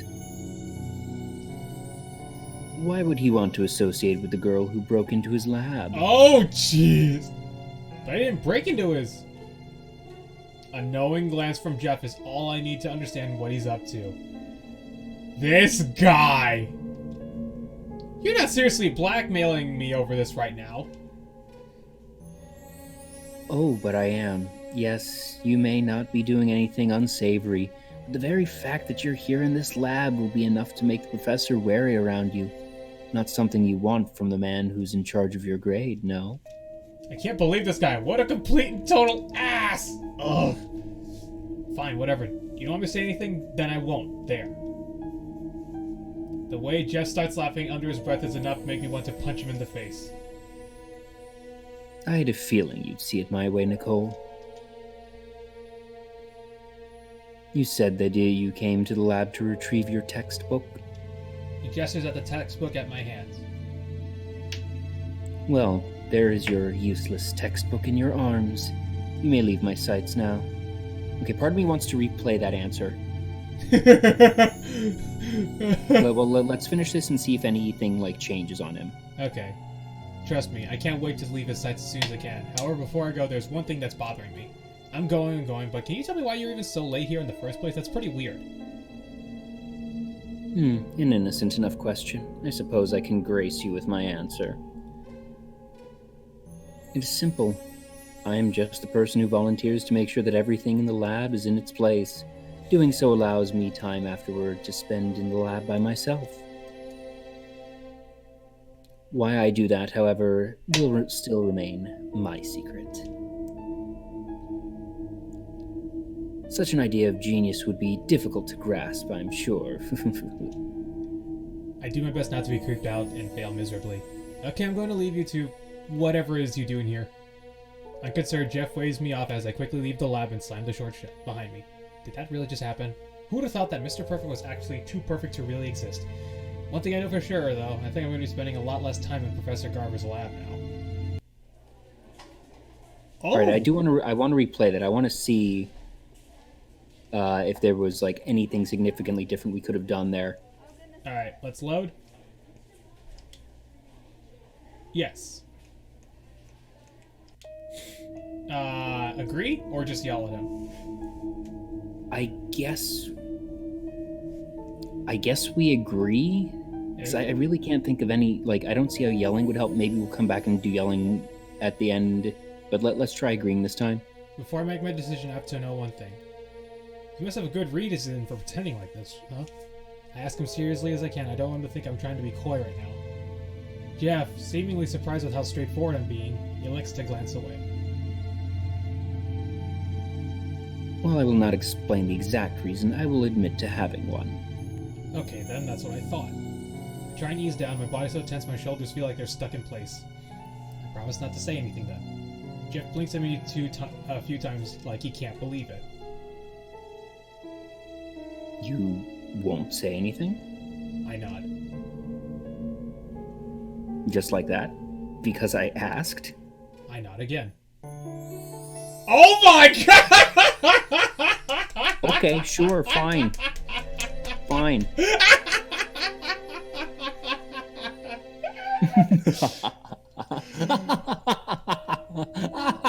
He's definitely a maniacal laugher. You know that with that look and everything he's been doing, he's actually just maniacally laughing. Intriguing. Yes, very intriguing. I thought I had you completely figured out, and then you go and surprise me like this. Hey, you better not be calling me a snitch. I just think that if you're going to go through all this trouble to keep pretending this persona of yours, you must have a good reason. It's not my place to talk about it anyways. Jeff crosses his arms sorely. Clearly I underestimated you, Nicole. What a disturbing discovery. I wink at him playfully. You'll find that I'm full of a bunch of surprises, like being genuinely nice once in a while. I presume that was a dig at my person, no? You're a genius, you figure it out. I managed to make Jeff smirk with that one. You said that you came to the lab to retrieve your lost book?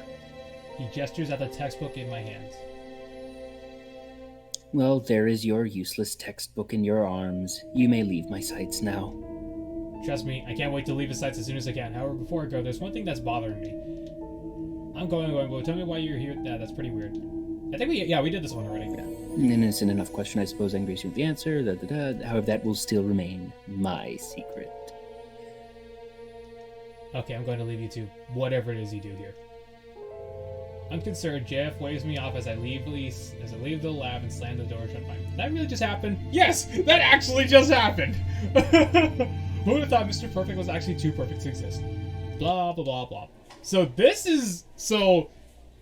I had a feeling the first one was gonna work. Like, the agreeing thing was gonna work. Honestly, I thought that agreeing was the predictable one. What's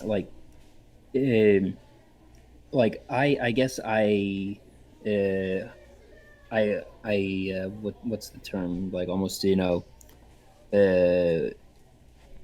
overthought, because, my assumption was that he would find our agreeing to be predictable and, uninspiring, whereas I thought the refusal would, show backbone and that he'd be impressed by it, whereas his mentality was the complete opposite, that he expected us to be defiant and was surprised at us being agreeable, which I disagree with that, but okay, whatever. Alright, so do you want to... No, let's keep going with all the positive ones. Okay, I'm going to say... No. Do you want to overwrite the save? Of course I want to overwrite that save, so let's continue there. Okay. Now, this isn't the sight you see every day. It's around lunchtime, and I'm in the cafeteria to grab a bite to eat. I just don't expect to find Ted here. Not I'm saying I'm some sort of cafeteria regular, but I rarely see him here. Actually, I rarely see Ted around the campus in general. I figure he must be working when he's not at school. Also, this is a nice cafeteria. Well, this is too rare of an opportunity to pass up. I tightly grip my lunch tray as I go over to join him. I don't want to stumble and wind up spilling soup all over him. I'm trying to remember what voice I used for him. Texan. Because if I'm... Oh, that's right. No, it was the Alabaman. Oh, Ted has the table all to himself, and papers are found out in front of him. Is he doing some kind of project? Oh man, I hope he didn't forget something for criminology class. Please don't tell me that's for criminology. Ted doesn't even look by as I stop by his table side. Yeah, nope. Personal thing. If you're gonna join me, sit on the other side of the table. I don't want you messing up the files. At least he didn't respond with "Go away, Nicole," like I was expecting. Carefully, I seat myself opposite of Ted. He's resting his forehead into a propped-up palm, and the corner of his upper lip is between his teeth. Whatever he's doing, he's sure thinking hard about it. You don't want me to ask me? You don't want me to ask what you're doing? Yeah, nope. But you're gonna ask me anyway, aren't you? I grin. It's nice that he knows me by now. If it's not for class, what is it? Looks like you're having a hard time. I try and lean over and read what's on the papers, but Ted shoots me a glare strong enough to push me back. Classified. I can't let you do that. Then just I'm tell afraid I can't let you do that, Hal. me. Then tell me what you're doing already. Ugh, fine. I'm planning out an employment strategy. Ted briefly holds up a paper. I see the words "now hiring" in big, bold letters. And you couldn't read that from the other side of the table? Well, remember, he glared at her so hard that she wouldn't be that it pushed her back, so he wouldn't have seen it like that quickly. So it must be for your store, right? Bingo. Remember that guy who ran out last time you were there? Being the one that you let get away? Ted blushes angrily and tilts his head away. Shut up. That doesn't matter. The point is, I don't hang around the store anymore. He don't. I'm sorry. He don't hang around the store anymore. He quit? He was fired. Yeah, 'cause I should have seen that coming. Poor guy. I can only imagine how hard Ted was on him. Now I have to hire someone to take his place. Right now I'm planning out what to put on the flyer, where to post them. I've already made a list of establishments that allow advertising, organized by a distance, of course. I stare at Ted in stunned silence. All of this just to hang up flyers. I don't think you have to go that far. Wrong. I have to make sure I get the best possible message. I have to make sure that the best possible message is spread to the best possible manner to reach the best possible people. That way I'm guaranteed to have the best possible replacement. This guy's actually pretty good and pretty impressive with how he's handling it. Ted returns to sorting out the papers he has on the table. Get it? Really? What's the big deal? You might not get the best possible employee, but you'll probably get someone good anyways. Ted stops. I'm gonna try a slightly different Southern dialect. I'm still deciding what Ted's voice is. Ted stops what he's doing and looks up at me. His gaze is intense without mercy. What'd I do? That's settling, and settling isn't something I'm gonna do with the store. It's too important for me to do that. Because it's your dad's? Something like that. He waves his hand like he's trying to shoo away an annoying bug. I ain't expecting you to understand. I keep going to this, like, the drawl. I ain't expecting you to understand, but don't get in my way and don't talk me out of this. I gotta do the best I can. Fine, I'll shut up. I look down at my bowl of chicken soup, suddenly remembering about it, and turn my spoon around the broth. Started eating quietly as Ted goes back to his work. There's some kind of perfectionist now. Ted regards me with a side glance that speaks in the corner of my mouth. Oh, I didn't mean to say that out loud. Noticing my trepidation, Ted takes pity on my poor soul. And what's wrong with that? If I do the best job I can with all I can, then I can reap the rewards with no regrets. Yeah, I like this. Yeah, but you're gonna get gray hair before you're 30. Ted stops and shakes his head. Have you seen my car? There'll be a cold day in hell when that happens. Now, if you ain't gonna help, then shut up. I'm trying to work here. I don't need to be laughing. I sorely spooned some more of my soup in my mouth. At least he called me funny in his own way. What would you have to do for this job? Nothing too difficult. Work the register, stock the shelves, clean up, organize the back. I'll do the brunt of it. You need to make sure whoever gets the job can do the rest. Oh, so it's pretty easy, If you're competent. Okay, then sign me up. I had a feeling she might have actually. I was like, oh no, is this how we're gonna do our date with him? Ted jerks just like I punched him in the shoulder. He looks at me trying to gouge out how serious I'm being right now. Gage. Gage, sorry. Don't tell me you're volunteering. What's with that face? It's only part-time. I can use the money. Oh, Ted sits back in the seat and crosses his arms summerly. Not gonna be easy is just asking me. What makes you think I should hire you of all people? Look at it this way. I need a job. You need someone who thinks you're kind of scary. It's win-win. think I'm scary? Ted acts like this is some sort of honor. Now, get too ahead of yourself, Bucko. I only said kind of scary. I can handle working for you.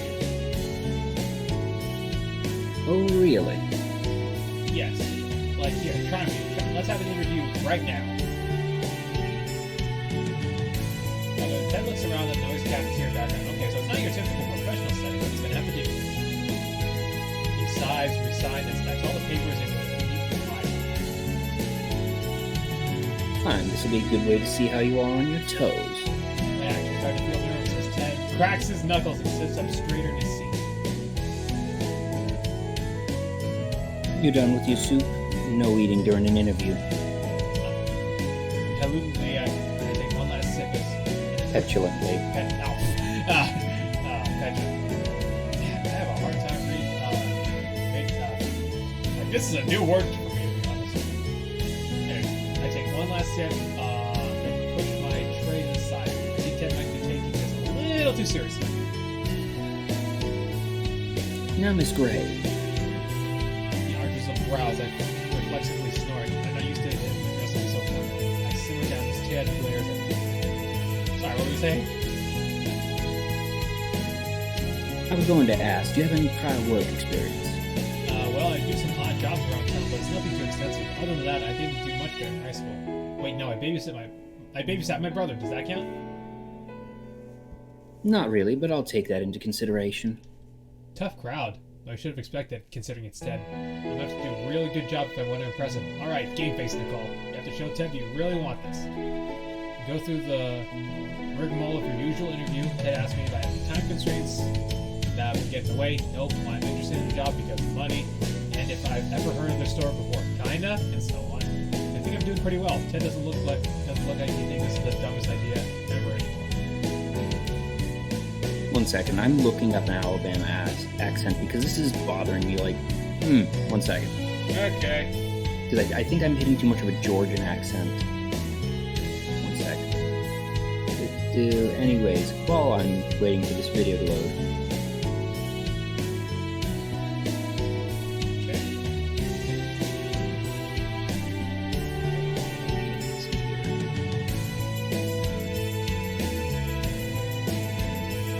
How to approach an Alabama Southern accent.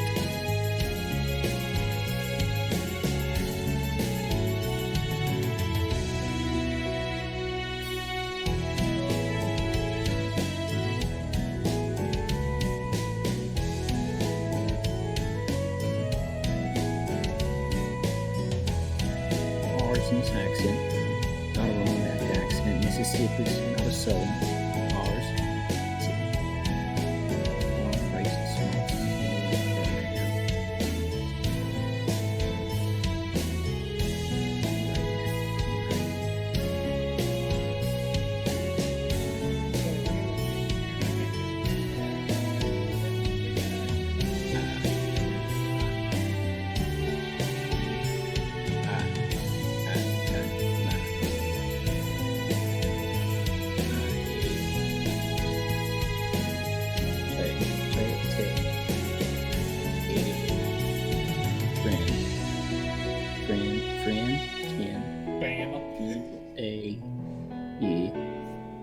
Quicker and southern drawl, a little less pitch variety than southern drawl, pitch variety, southern drawl, a little bit higher like that.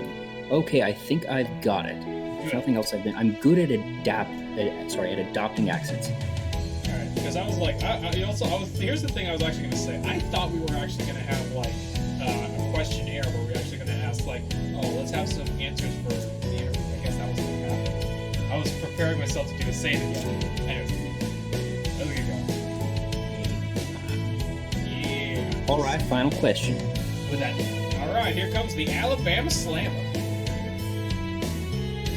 I quietly cheer under my breath. I'm stretching. All I have to do is nail this question, and Ted will probably consider me for the job. If you had to describe yourself as music genre, what would you be? Well, this is an unexpected question. Okay, It's a country. Okay, so what? Could you repeat that question, please?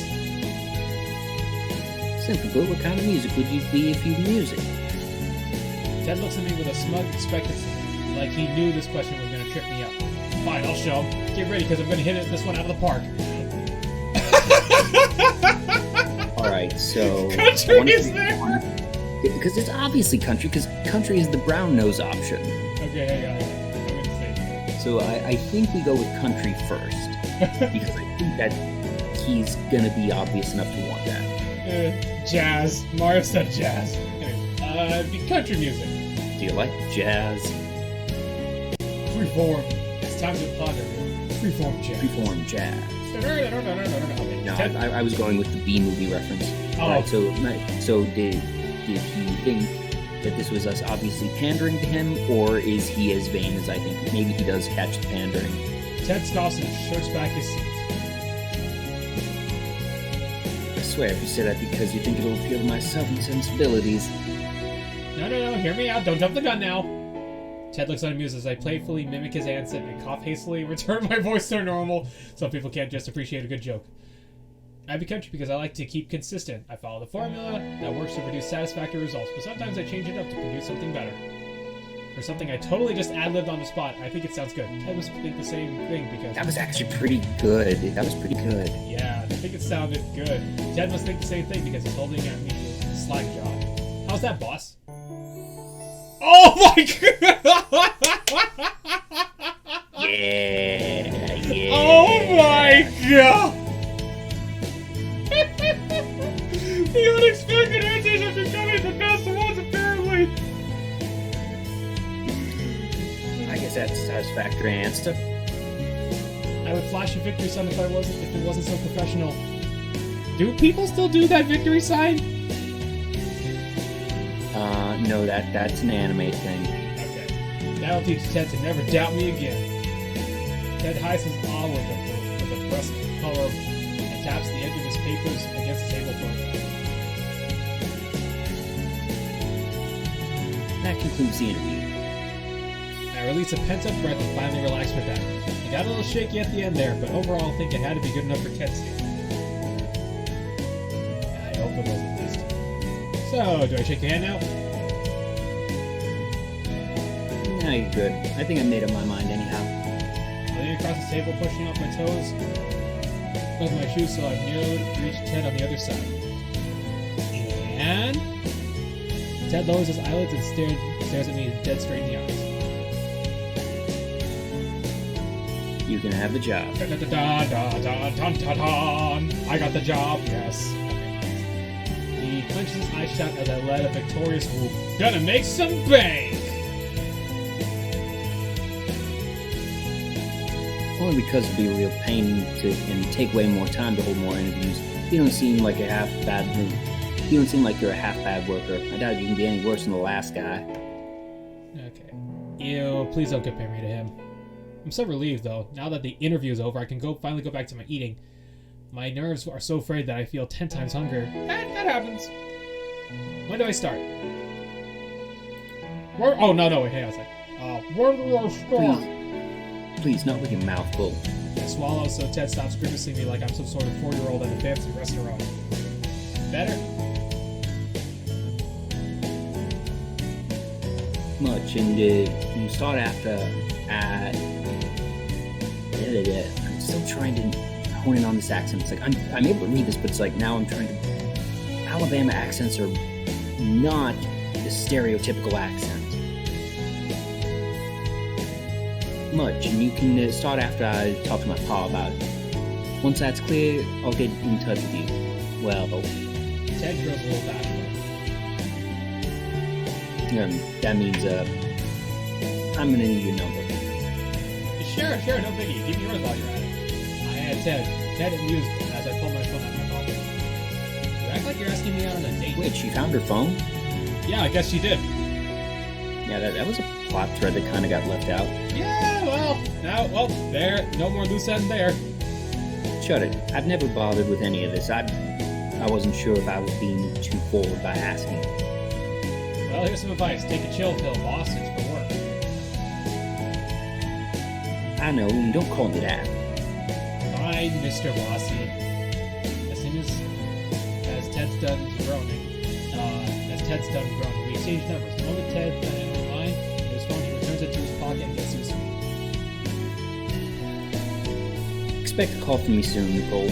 I'll be relaying your schedule to you once I've sorted it out. Okie dokie, go now. Well, there's no need to plan out my flyer distribution now that the problem's solved.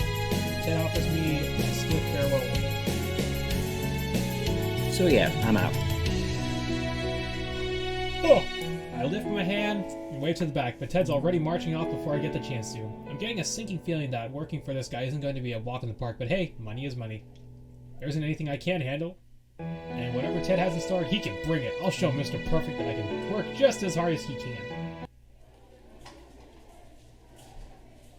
Ooh, man. We're really learning on this. We're really learning about the characters, ain't we? Anyways, Yeah. I'm getting nervous. Econ class is going to end soon, and normally I'd be ready to get out of here, so here we go, but it's different today. Today we're going to get our scores back on our first test. It's only natural to get nervous, but I don't know how to feel at all. It was kind of hard Oh, okay. I know what's going on here. Kurt is gonna flunk the test, and he's gonna ask us to tutor him, and that's the date that we have to go on with him. Let's see. It was kind of hard for first test. I can only imagine what my score could possibly be. At this point, it's up in the air. My mind is somewhere else as my teacher continues with his lecture, as I'm barely registering what I'm typing. As seconds tick by, seeming ever so slowly. Finally, the teacher ends his lecture to announce he's going to be handing back our tests today. Like nobody knew that? Jeez. The teacher's assistants have already sorted out the tests into separate stacks based on our last name. They place on the table in front of the class, and the TAs stand by, watching in case there's some confusion. Or a riot starts for the pushing and shoving people to get their test. I take my time packing up my stuff. People pass me on the way to the front. There's already a small mob forming in front around the piles. I guess I should wait until this ends out before I go. A few more minutes and I see my chance. There's only a few people surrounding the table now. I pick up my shoulder bag and hurry down. Last names with G are in the first group, and I see the work of my classmates have turned the stack into a messy pile. Of course they couldn't keep it neat. Oh well, makes it easier to look for my name. Or is it? Study data! I feel a sense of dread when I search for grave. Most scores I see are marked in the red in the 60s or 70s range. I mean, considering this class is going to be scaled down, it's not so bad. But I studied really hard for this test, and hopefully it pays off. Okay, this is weird. I'm sure I looked for this whole pile, and I haven't found it. Wait. Here it is. Recognize my handwriting peeking from a few tests. Pull out my packet free on the top of the marks in 85 in red ink. Yeah! Dun, dun, dun, dun, dun, dun. I guess I feel like dancing now. But it's not an A, but it's a solid B. It's better than all those C's and D's I saw scattering around. But if the average is low, this could be enough for me to set an A in the class. I take another look at my score, admiring for a moment before I pull my shoulder bag in front of me to stick my test inside. Oh, god damn it. Oh wow, I didn't know Kurt was still there. When I look over, he has a test pack in his hand. I can't see the score from where I'm standing, but I can tell from the look of his face that it can't be good.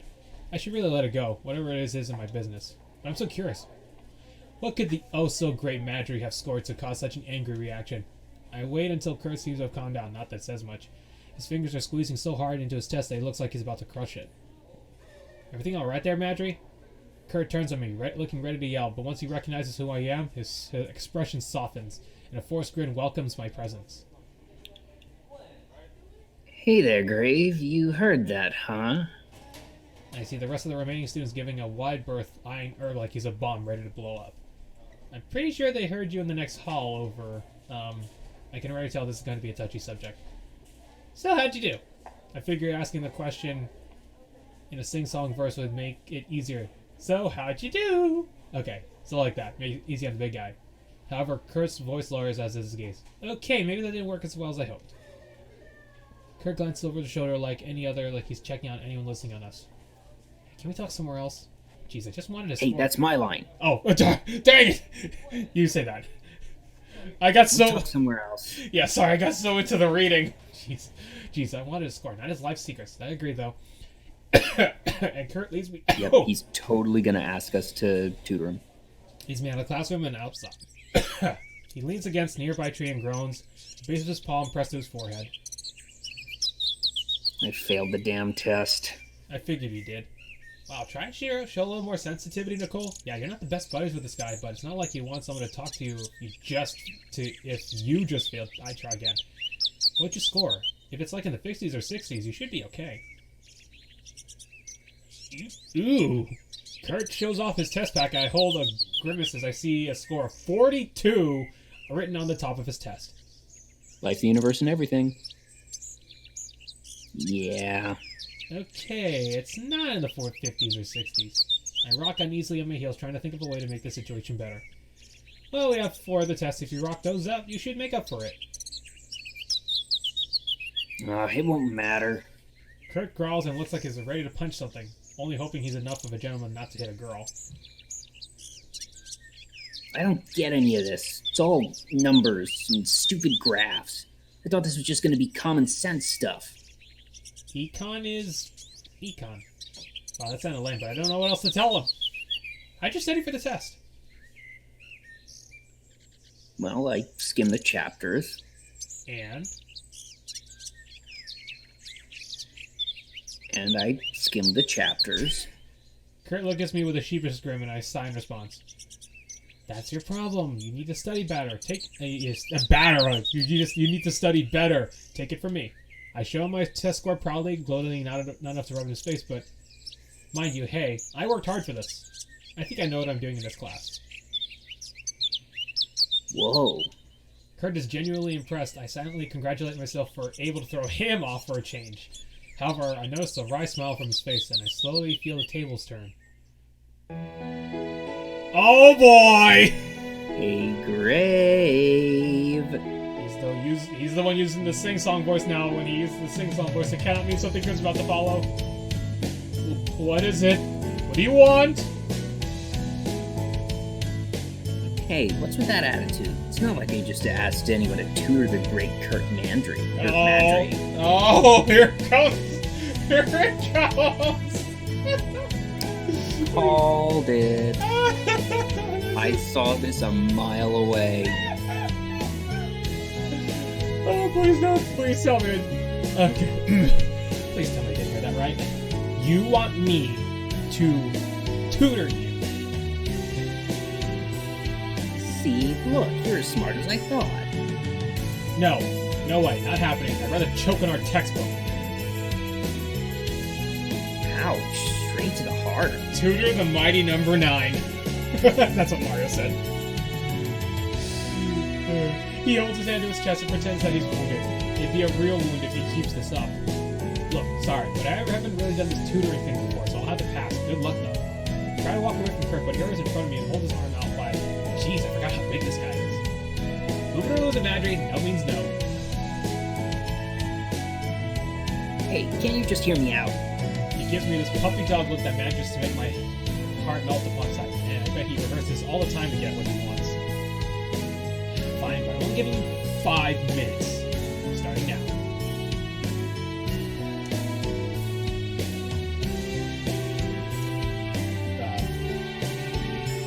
Dude? Yep. It's your turn. I'm still seeing Nicole saying fine, but I'm only giving you 5 minutes. Oh, man. We're lagging again, aren't we? It just completely froze on me. 1 second.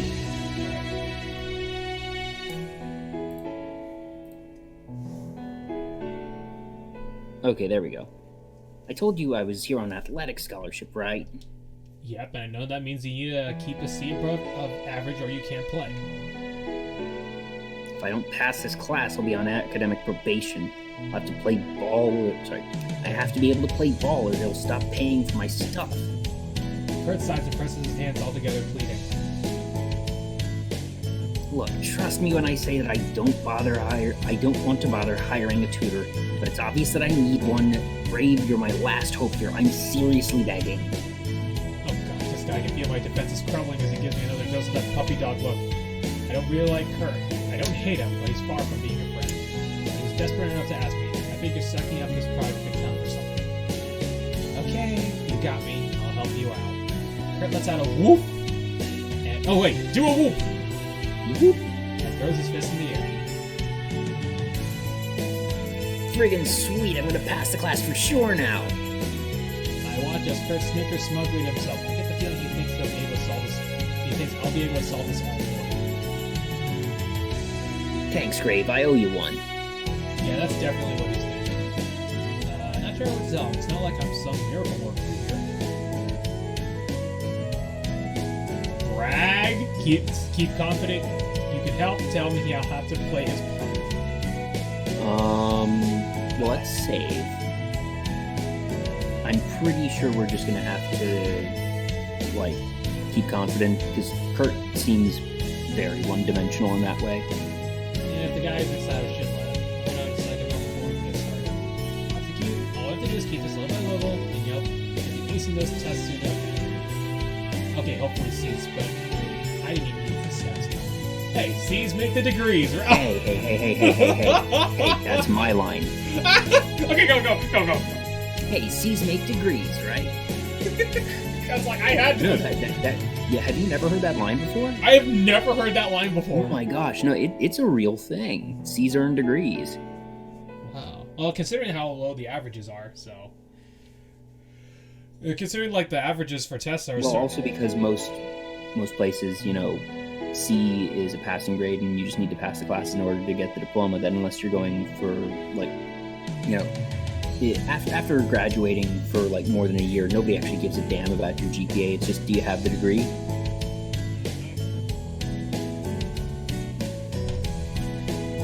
True. I think you can get higher than a C. B, an A might be out of range of this one, but you never know. You might have to give it your best shot. That way you don't have to have any regrets. Oh. Huh, we only went up to 10 there. Whatever. Kurt looks at me in awe. I'm going to get carried away with some set of motivational speech, but whoops, but it was easy to impress Kurt. You think I could do it? Get an A? Ew, geez, don't sound shocked. You act like you've never gotten an A before. I haven't. You have gotten A's before, right? Of course, in PE, woodshop, art. Not that exactly the type of class I had in mind, but Kurt still manages to prove my point.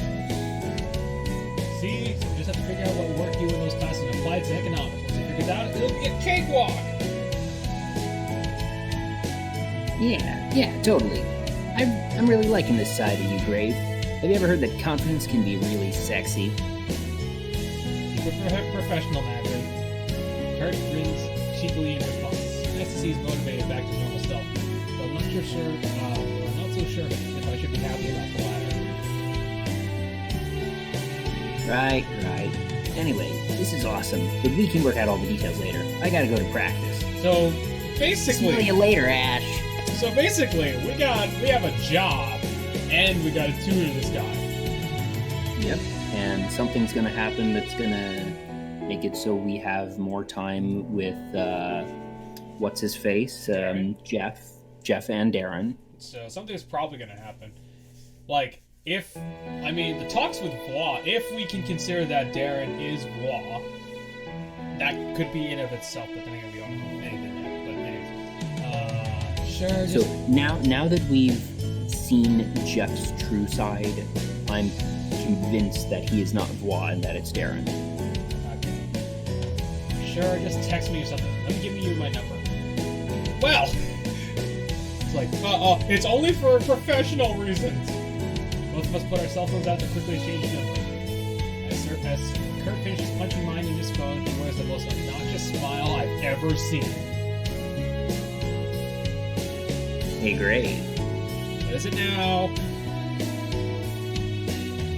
Do you realize what you just did? What? I just gave you my number. I just gave you my number. I haven't even realized I've done that. The worst part is I gave it to Kurt willingly. He didn't even trick me! Hey, just forgetting to talk about tutoring sessions. Don't let it get to your head, Casanova.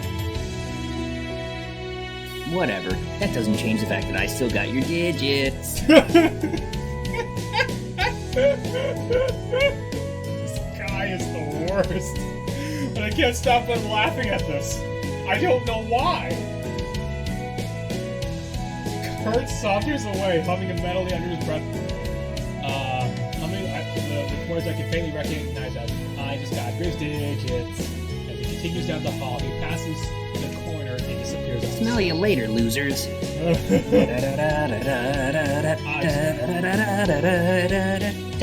was gonna be like, can you sing that with saying "I just got Graves digits" with that? I just got Graves digits. Oh, I just got Graves digits. Yeah, got Graves digits. Got Graves digits. That was perfect. I'm telling you, that textbook is more and more is looking more appetizing by the second. It's been a while since I started taking Vols. I feel like we should end right about here because it's 5 of and we're about to start a scene. Let's save here then. Yeah. Alrighty, well, the early technical difficulties aside, this was fun. I'm enjoying continuing doing this, and I'm going to have to do more research on the Alabama accent because I keep sort of slipping into too much of a drawl. Alabama's a weird one because there's a Texas twang. Texas has a a really sort of high twang. It's something like this. It's a bit nasally in some ways, but Alabama's a bit more subtle. It's got the different things. Fran, tanned, manned. I went to the store. But I guess I'm not quite sure where I need to place the O's. That seems to be like the O's and the U's where I'm still tripping up. So I'll probably have to do a bit more research. Luckily, like one video was able to sort of get me the bits, but that was still only a minute and a half video. And even though I like to think I'm pretty good at accents, I still need a little bit more to work off of. But once I have an accent, I can have it. So I'm guessing... It's like I can do accents. It's dialects, because dialects are subsets of accents. Also, I'm just going to go point it out that we've been really enjoying... Mario has been pointing out that this game has been really fun reading and listening to. Yeah, we're basically audiobooking this. Yeah, and I'm kind of glad we were actually doing the visual novel version side of it, because... Yeah, no, because I feel like it would be so much... It would be so much slower if we had to bother with all the stat grinding and just... That's if I want to play a stat grinding game, I'm going to play a stat grinding game, not a visual novel. I'll probably do this like on my own time, doing stat grinding just to see what it's like. But for the streams, just to show off the story, it would be way too slow to do on stream.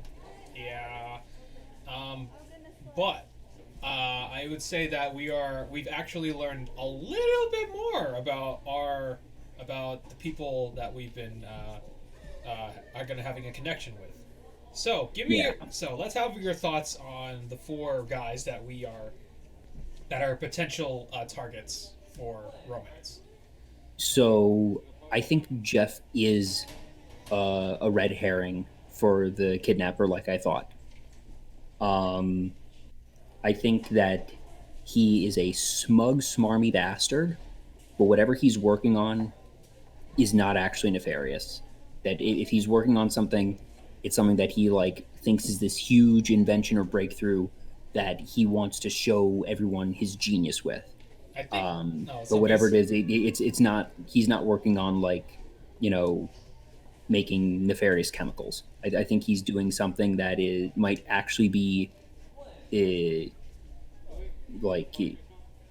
almost charitable. What's the word? Philanthropic. Yes. That I think that he's designing something that's actually good or useful.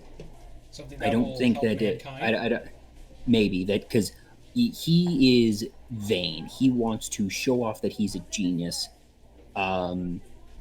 So he's trying to create something that will impress people. That if he goes through all the effort to falsify his attitude and his personality to get on people's good side, he cares what others think. So he's going to want people thinking he's a genius eventually and being able to show that side of him and be smug, and for it to be earned because no one will want to question him because he is such a genius. Mario says, turns out to be the cure for cancer. Imagine. Yeah, sure. Ted's endgame is just, business. So getting out of the business side so he can become a cop. Ted is going to become very involved, I think, in the search for the kidnapper at some point. I don't think that there's any chance that he is the kidnapper. That it makes very little sense because it doesn't feel like he's being forced into law enforcement. He wants to be in law enforcement and is doing the business thing as a means to an end. So I don't see I was forced to want law enforcement, but in actuality, I hate law enforcement. I don't see that being the approach. Voix is mysterious, but I think this is just a shyness thing. I don't think that there's anything nefarious going on with Voix as a whole or Darren. He's too shy to actually want to kidnap anyone. That he scuttled away at the mere sight of us. I don't think that he would have a stomach for anything very evil. And as for Kurt, he's too stupid. So it can't be any of them. So it can't be. The only named character we've met apart from that is Chandra. Oh, wait a minute. No, there is one other. The professor. Wait, did the professor get shown? Professor G. What's his name? Jeff's professor. Yeah. Professor. I forget it too. Can't remember, but I don't think it's actually going to be any of the four conquerable characters because you really can't have that unless like there's the bad end where you romance the kidnapper somehow. I don't think that would work. So it has to be somebody else, or it could just be a character we haven't met yet. Could be. I mean, it's possible. So you were actually considering Chandra to possibly be it? Was it based? That's just based on process of elimination of just all right. Usually in a story like this, it's somebody you know because it's more impactful that way. It's never that powerful if it's just it was rando person who you've never heard of and it doesn't actually matter. So it's usually somebody you've met, and the only person we've met that isn't the four conquerable characters and the professor is Chandra. And also there was the thing that she suddenly was like telling us to not go out. After initially sort of like saying, you're probably just imagining things. So I don't know, maybe I'm reading too much into that, but it's more a process of elimination call than anything. But I could easily see myself being wrong and it being some other character. I mean, I don't really see it being Chandra, but it could... Maybe Chandra gets kidnapped and we have to rescue her. Maybe, but we'll have to check in next time, and hopefully we won't get. Find out next time on what's this game called again? Nicole. Actually, you know what? Let's do that right now. Boom.